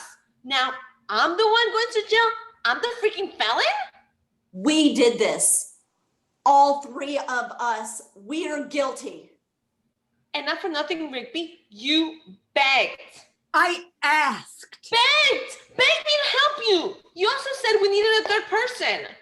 I didn't think we were actually going to do it until we actually did it. And Hippie Tits here, another well thought out part of the plan. Dude, we're a mid-moral conundrum. Harshness like this means little in comparison. Rigby's phone rings. See, I told you. Watch me put a Band-Aid on this karmic that. Mr. Heath, first let me apologize. But I have the Hofner. The Hofner's in the car. It's on its way. Nobody's gonna know you have it. How could they? It's not like you could show it off to everybody. Mr. Heath, Mr. Heath. He called me dangerous. He hung up. Dude, I think you just talked him out of buying it. Nice going. Let's shoot ourselves in both feet while we're at it. He didn't mean to say that. Nobody would say that. You don't know, you don't say things to people like that. You don't say things like that to people when it... Valerie receives another text. Security teams are being reviewed? They think they have an image from backstage? They brought in the FBI? Please, tell me you turned off the cameras. Rigby? Cameras A, C, and D. I turned them off. I know I did. Okay, to the hell with this. Pull over. Rigby, pull the freaking car over. She does with a lurch. The action freezes. Just a sidebar here so we're clear. I agreed to this scheme because I'm pregnant. I'm pregnant and I think 99.9% of men are assholes who deserve to suffer, even the ones who sing silly love songs. If that redhead pokers laid broadside across his testicles like flaming Celtic swords, then some other horrific torture involving the disfigurement of their cock and balls. Sorry. Here's why Lucy needs the money. In an increasingly ugly, volatile world, I just want to make one piece of it beautiful. Not only that, maintain its beauty. That's a noble thing and frees me from my city-bound soul. There's this one little place just north of Manhattan with an acre of rich, spermy soil. Just waiting for someone to dig their hands, sow their seeds, nurture the earth. Doesn't that sound sublime?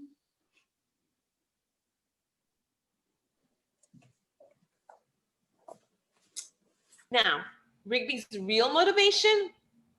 I didn't see that coming. I'm not sure she did either. They unfreeze. Valerie grabs the base and she and Lucy wrestle with it. That's it. Habeas freaking corpus. Without a body, there's no murder. I can't let you do this. We're talking Whites and Woods versus 15 years. An instrument is like a living thing. Don't freaking test me, Lucy. Dude, you're ingesting all that anger, you're totally gonna birth a raging baby. All right, enough of trying for some cosmic compromise. I'm not gonna go to jail. Did you hear what I just said? I'm not gonna go to jail. Slaps Valerie. Oh my God. Dude, you just hit a pregnant woman. Oh my God. Valerie in turn slaps Lucy. There. Feel better now? Ow. Dude, very aggressive and, might I add, totally unnecessary. Now, where was I?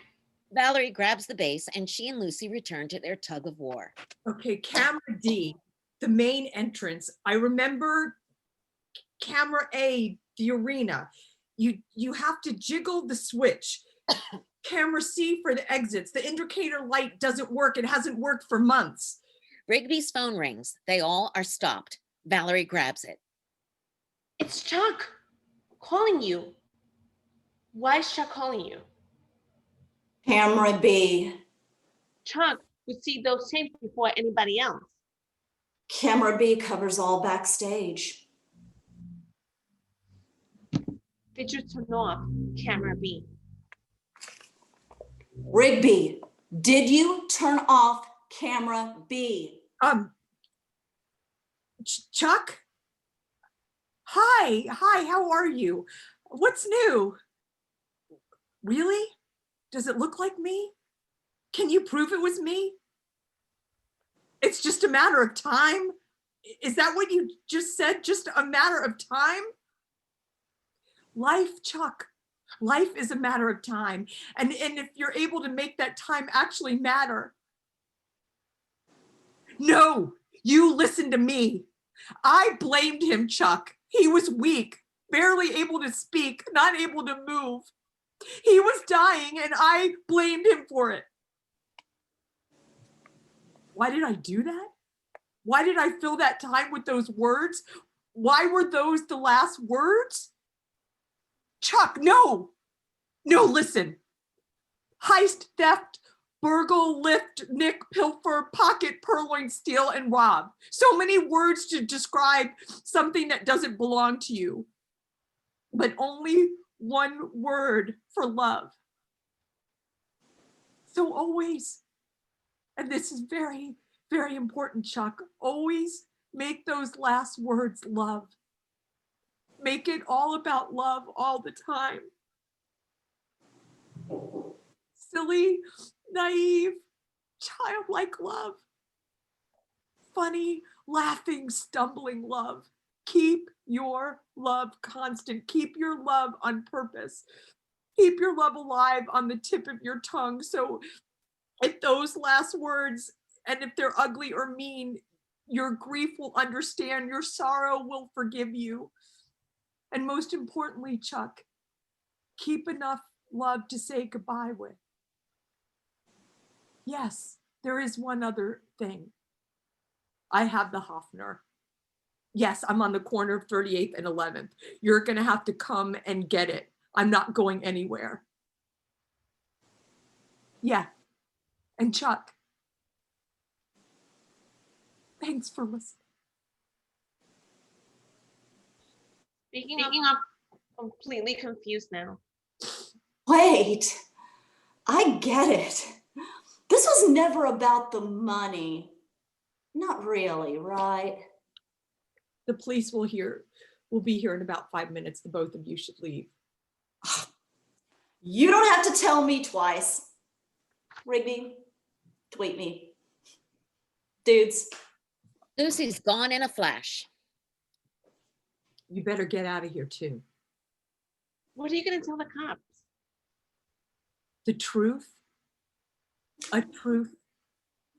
Forgive me, please, for screwing up everything.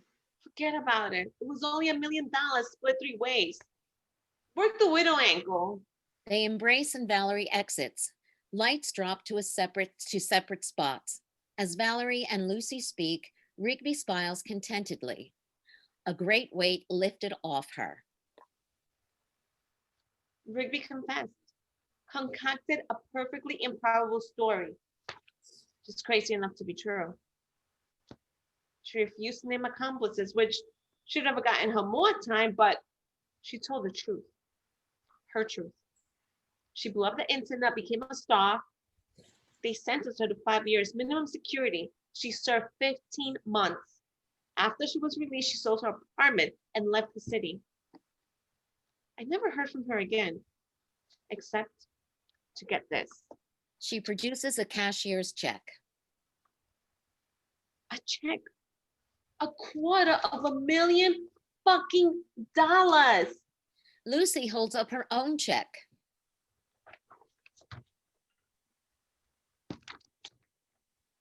There's a type of chrysanthemum, fragile like parchment. When it rains, it closes into a tight bud, but opens when it feels the sun. That day, Rigby felt the sun for the first time in months.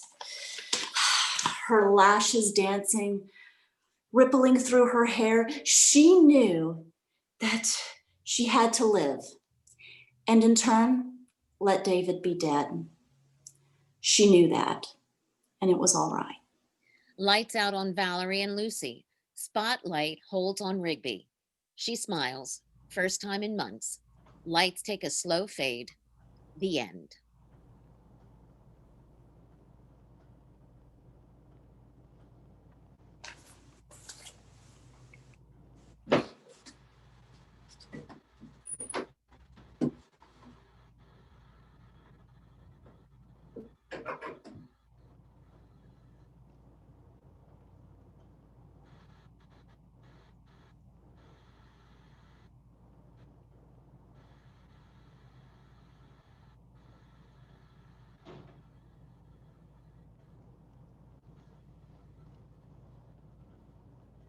Quarantine by William Cozy, adapting a scene from Stephen King's The Stand.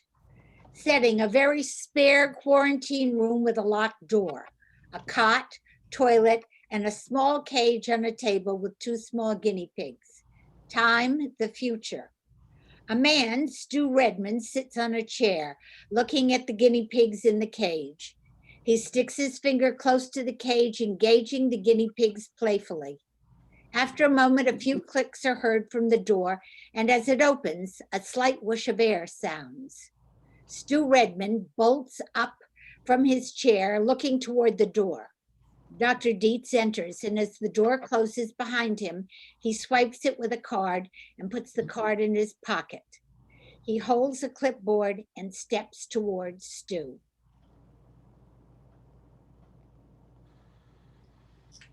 Mr. Redmond, how are you? I'm Dr. Dietz. The nurse tells me that you're not going to cooperate with any more blood tests until you get some answers. Is that right? Right. Dr. Dietz walks over to the table and takes one of the chairs and pulls it over to sit down a few feet from Stu, facing him. All right then. What sort of questions do you have for me? Well, first thing I'd like to know is, I just saw someone walk by wearing one of those hazmat suits. Now, no one's ever come in here without one. Now, why ain't you wearing one? Right. Well, because, Mr. Redmond, you're not contagious for some reason. And that's one of the things we're trying to figure out. Why? Now you'll have to forgive Dr. Denninger's less than cheery bedside manner, but he and everyone else here are under an enormous amount of pressure. And the tests we're running are crucial to finding out answers to questions like, why aren't you contagious? I know I'm not. And what the hell is this? What, the flu? Some kind of virus? You're not contagious because if you were, those two little guys would be dead by now. Stu looking toward the guinea pigs. They can catch it from me? Well, in your case, apparently not. They've been breathing the same air as you in this room for 5 days now and nothing. With everyone else, though, the guinea pigs all succumbed after just 24 hours. Everyone else? What about them? How about all the people? Dietz looks at his clipboard and turns a page over. Well, these are all the people that we brought in with your group. Victor Palfrey, deceased. Norman Bruett, Joanne Bruett, Robert Bruett, Catherine Bruett, deceased. Jesus, the whole family? It's Thomas Wanamaker, deceased. Ralph Hodges, Cheryl Hodges, Bert Hodges, deceased. Stu flops down in his chair. Christian Ortega, deceased. Anthony Leominster, deceased.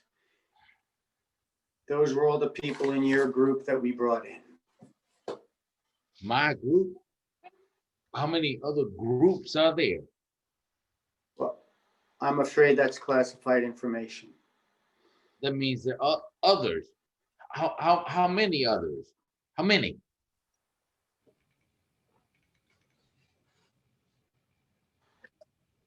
Mr. Redmond, some information is classified. That's just the way it is. And I'm sorry for the loss of your friends. There's no one? No one survived for more than 2 days after exposure, which makes you very special. And that's why it's vital that you please cooperate and not resist any more blood tests. So can you do that? What is it? What did we catch? Again, I'm afraid that's classified. Where else is this going on? How widespread is it? I'm afraid that's classified. Well, I mean, it is happening in other states. Dietz looks down at his clipboard. Around the world? I'm sorry, that's all classified. That man, the one who had it bad and drove into the service station, but we all was there, he exposed us. What did we catch from him? Well, I'm afraid that that's classified too. No, there's an army base there, up the road from where he drove in from. Now, my guess is something there, something went wrong. Is that right?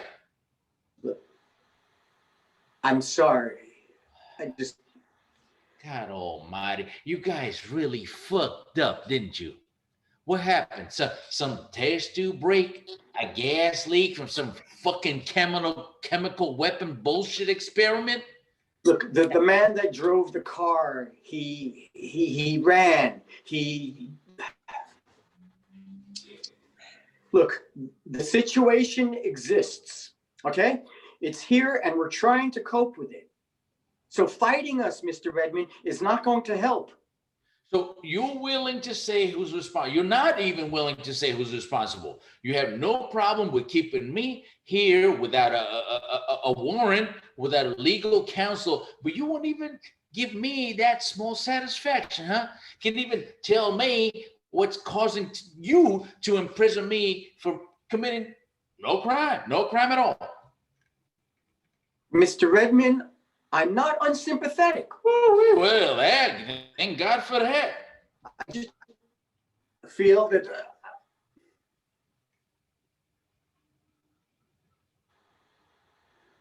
Mr. Redmond, I could probably get into trouble for even the little that I've told you. In a way, you should probably be thankful that I'm not even telling you more. Because at this point, you've disappeared from the world. No one knows where you are. Now, imagine if the higher-ups felt an itch. What? Mr. Redmond, I'm really not much more than a small cog in the big wheel of a machine that was thrown together very quickly when this all erupted. But the higher-ups, I imagine they're already fighting back panic. Now, what if they decide that you know too much? Huh? I mean, to tell you the truth, I don't know exactly what the whole deal here is. But what if the higher-ups feel somehow that you've heard too much or that you know too much, and then they decide that it would be safest if you disappeared for good?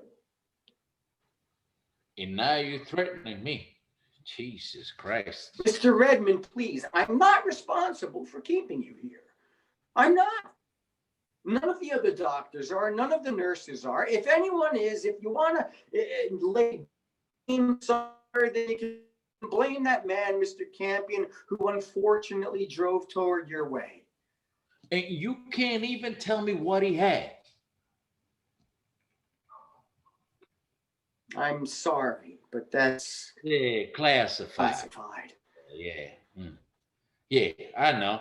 So there was another group that was collected up and taken somewhere. Now, those folks down the road in Pikesville, they all died too?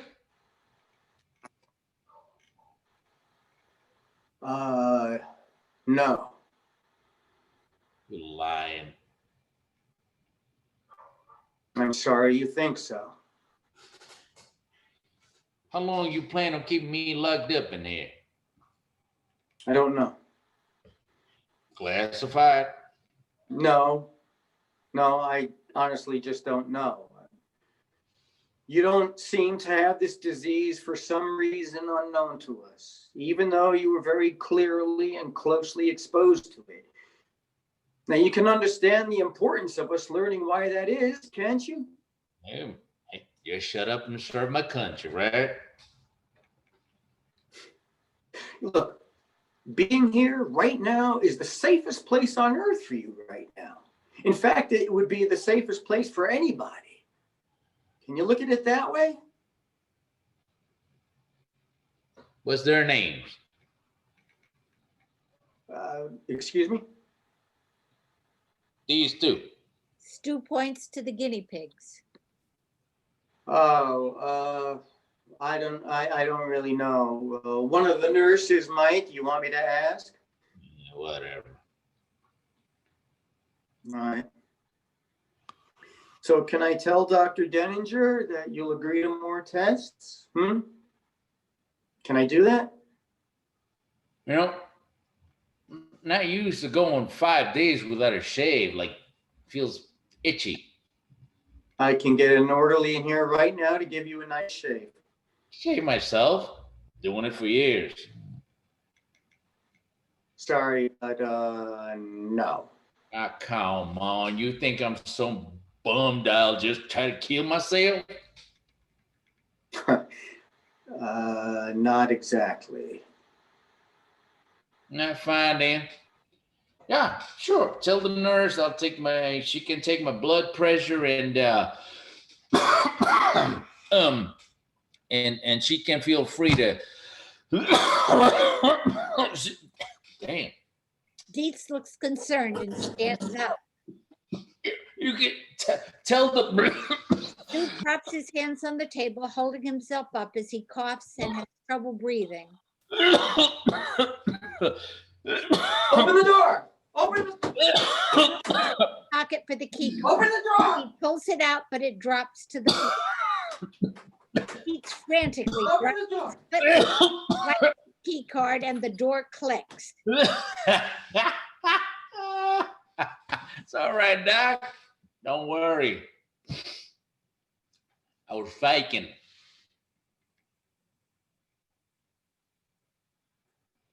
You were faking it? Yeah. Why are you faking it? Why on earth would you do something like that? That's classified. Dietz stares at Stu but says nothing. He exits. Stu turns back to the table facing the guinea pigs. He sits back down and puts his finger up to the cage again as the guinea pigs scurry over to sniff him. The end.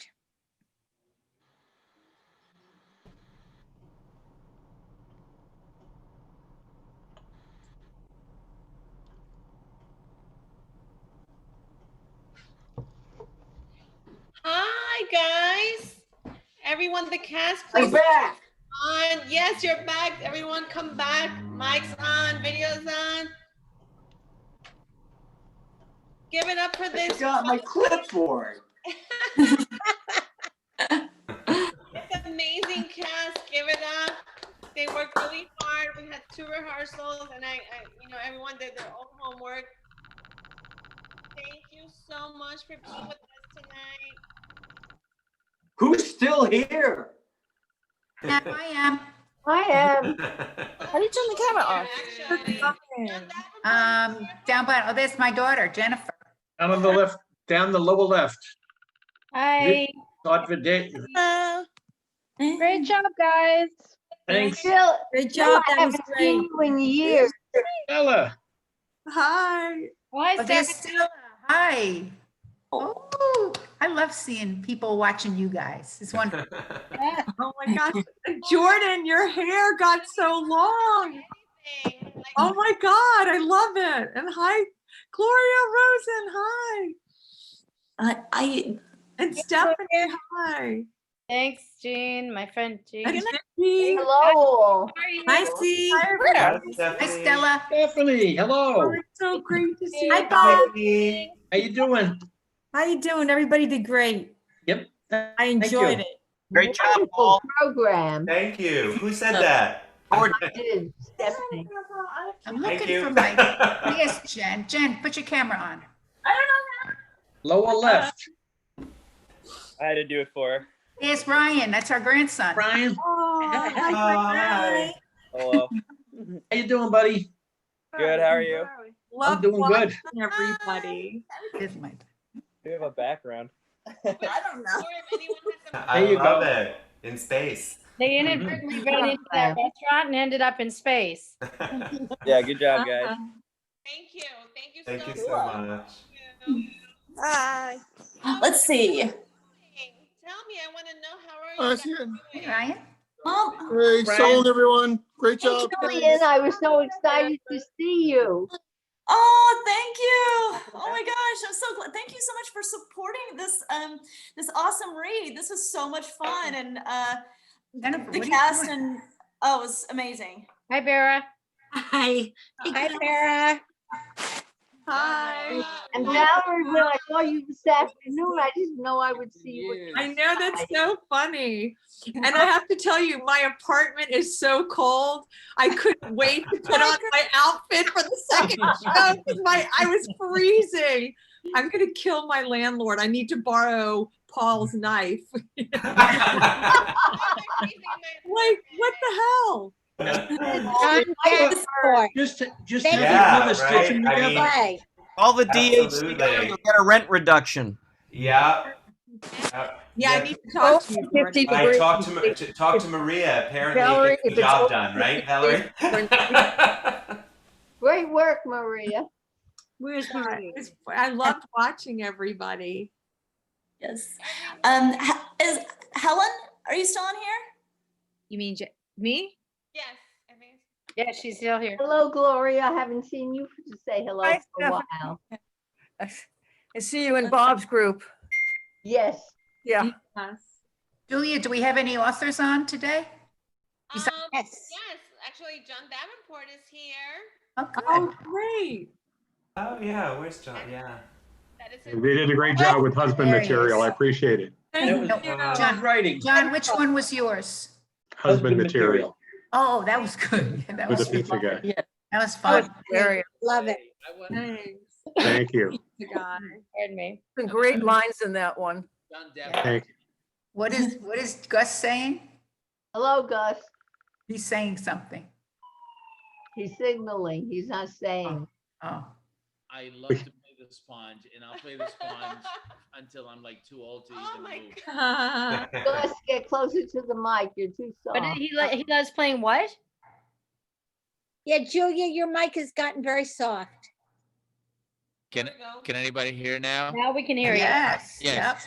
Yep. Special shout out, and this is a personal thing, but I love kitchen sink drama that John Davenport wrote. Like what? Oh yeah. Oh my God, I was thinking about that tonight. I don't know why it came to my head. And we've done that play like what 3-4 times already because it's so funny and I love playing the sponge and I'll just produce Oh, it. that one. I remember. The knife and the fork and oh my God, I love that play. Did that down in Manhattan? Bill Cozy played the knife and yeah. We did it at Vaught Village. Yes. Yes, right. We did it at We did it back too. yeah. Pick Six with Jack DeVille with Fact. Right. We did it at yeah, Pick we did it a Six. bunch of times. Yeah. Well, thank you. I appreciate it. Yeah. I appreciate it. Yeah, good thank writing. you so much. It was an honor to do that. It's very real to me on so many levels. You know. Yeah, but no, it was really fun and it was really nice. You know, even through the Zoom, you can feel the love and feel the support and thank you. And I know we all thank you and we all appreciate Hi, it. Bill. Thank you for everyone for typing in the chat during the performance. That's it makes it more interactive, you know, like to kind of like get everyone's reaction. Like, thank you so much. Yeah. It's great to see everyone in the chat and we had a really great turnout. You know, I was really great turnout. I was hoping Jack DeVille might have been on because he wrote one of them. Yeah, but No, he couldn't be with us tonight, but I'm recording this. I'm gonna send him the link so he can see it. he sent an How is email. he? Have you heard from him? Yes. Yeah, he sent an email there earlier. Yeah. He had a treatment today. Yeah, he did. So he's probably resting. Yeah. Yeah, he's resting.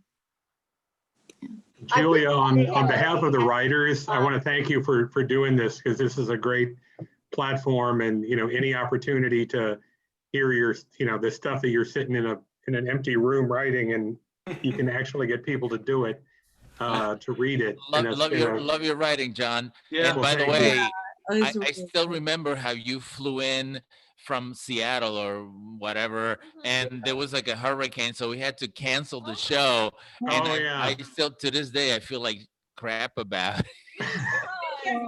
We can only do so much, but this is much appreciated. Yeah, and John, my sister lives in Issaquah, right outside of Seattle. Yeah. So yeah, so I was, you know, I hope I'll go there. It's a nice place. I love it. Yeah, obviously, you know, not right now, but you know, I Maybe was next week. Go in March. I'll go again. Yeah. But I love the Seattle area very much. Nice. It's very scenic. I performed a lot in Everett. Oh, My son lives in Everett. Yeah, I did a lot of, when I was touring and stuff, a lot of stuff in Everett. Yeah. It's beautiful there. Yeah. It has its moments. Yeah. Vicky, your screensaver looks beautiful. Vicky Asaguera. Where? There's- So you look at either way, sweetheart. Yeah. And it's nice to see Vera. I haven't seen you since Extraordinary. That was too long ago. I think it's just 2 months. It feels like 3 years. So I don't want time to pass like that again. That was such a great experience as well as this one. you know. Stephanie! Oh my gosh, it's so good to see you. Can you hear me? Oh, and Damon, you were a great pizza guy. Yeah. And I told them that I ate a pizza last night. So I could I was like, I live my art, and I had a second one. Yeah, anything for the sake of a prop. Which of his parts was on top of the pizza? Yeah, exactly. Yeah, it was like. You had to eye out the pizza guy, see if he looked good. Yeah. Yeah, DiGiorno Good time. from Dwayne Reed. Frozen I'm section. so glad to have seen all of you tonight. Thanks for I have to coming. Good to see you, Steph. Come and Good step. to see you. terrific. And Double duty. I got to see Stephanie twice today. So that lucky was fun. me and you and some old friends who I haven't seen in such a long time. So great. Everybody did wonderful work. Hi, Good Judy. night, all. Good night, everybody. Bye, Bye. Thank Good night. you. Bye. Thank you. Thanks again. Wonderful job. Excellent. Bye, excellent Stella. work. I have to run. Wonderful job. I just want to, Happy oh, 2021. Barra, we got to get in touch. Email me or something because we haven't talked in like what, 5 years or something. I've talked to Misty about you a million times because Well, you know. stop talking about me. Just call me. Shit. Like, I'm at Urban Stages now, so but I just Yeah. consult. I produced their short play festivals. Oh. I had did you hear I had a brain bleed in bed with Burt Reynolds?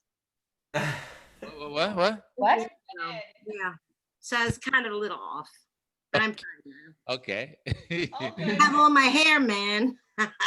You got the same hair you had at me. I love your hair. Me, I had to grow it out because she don't want me to cut it. But whatever. Hairstyle, what can I say? Yeah. Well, it's good to see you all. Good to see you, Lynn. Michelle. You sent me 2 pictures last week, Lynn. I didn't know if I was supposed to open them or not. It's my Christmas card. Oh, okay. I have because what I've discovered is I don't have anybody's addresses anymore. So I've been using Messenger to send out my Christmas cards online, and some people, a couple of years, I've had people actually report me as spam. So I actually had to put into Facebook, please do not report my Christmas cards as spam. Crazy. So yes, do open them. You can see what I've been doing and. Yeah, I will. Okay, it's good to see you all. Good to see Yes. you. See you in the morning, Vera.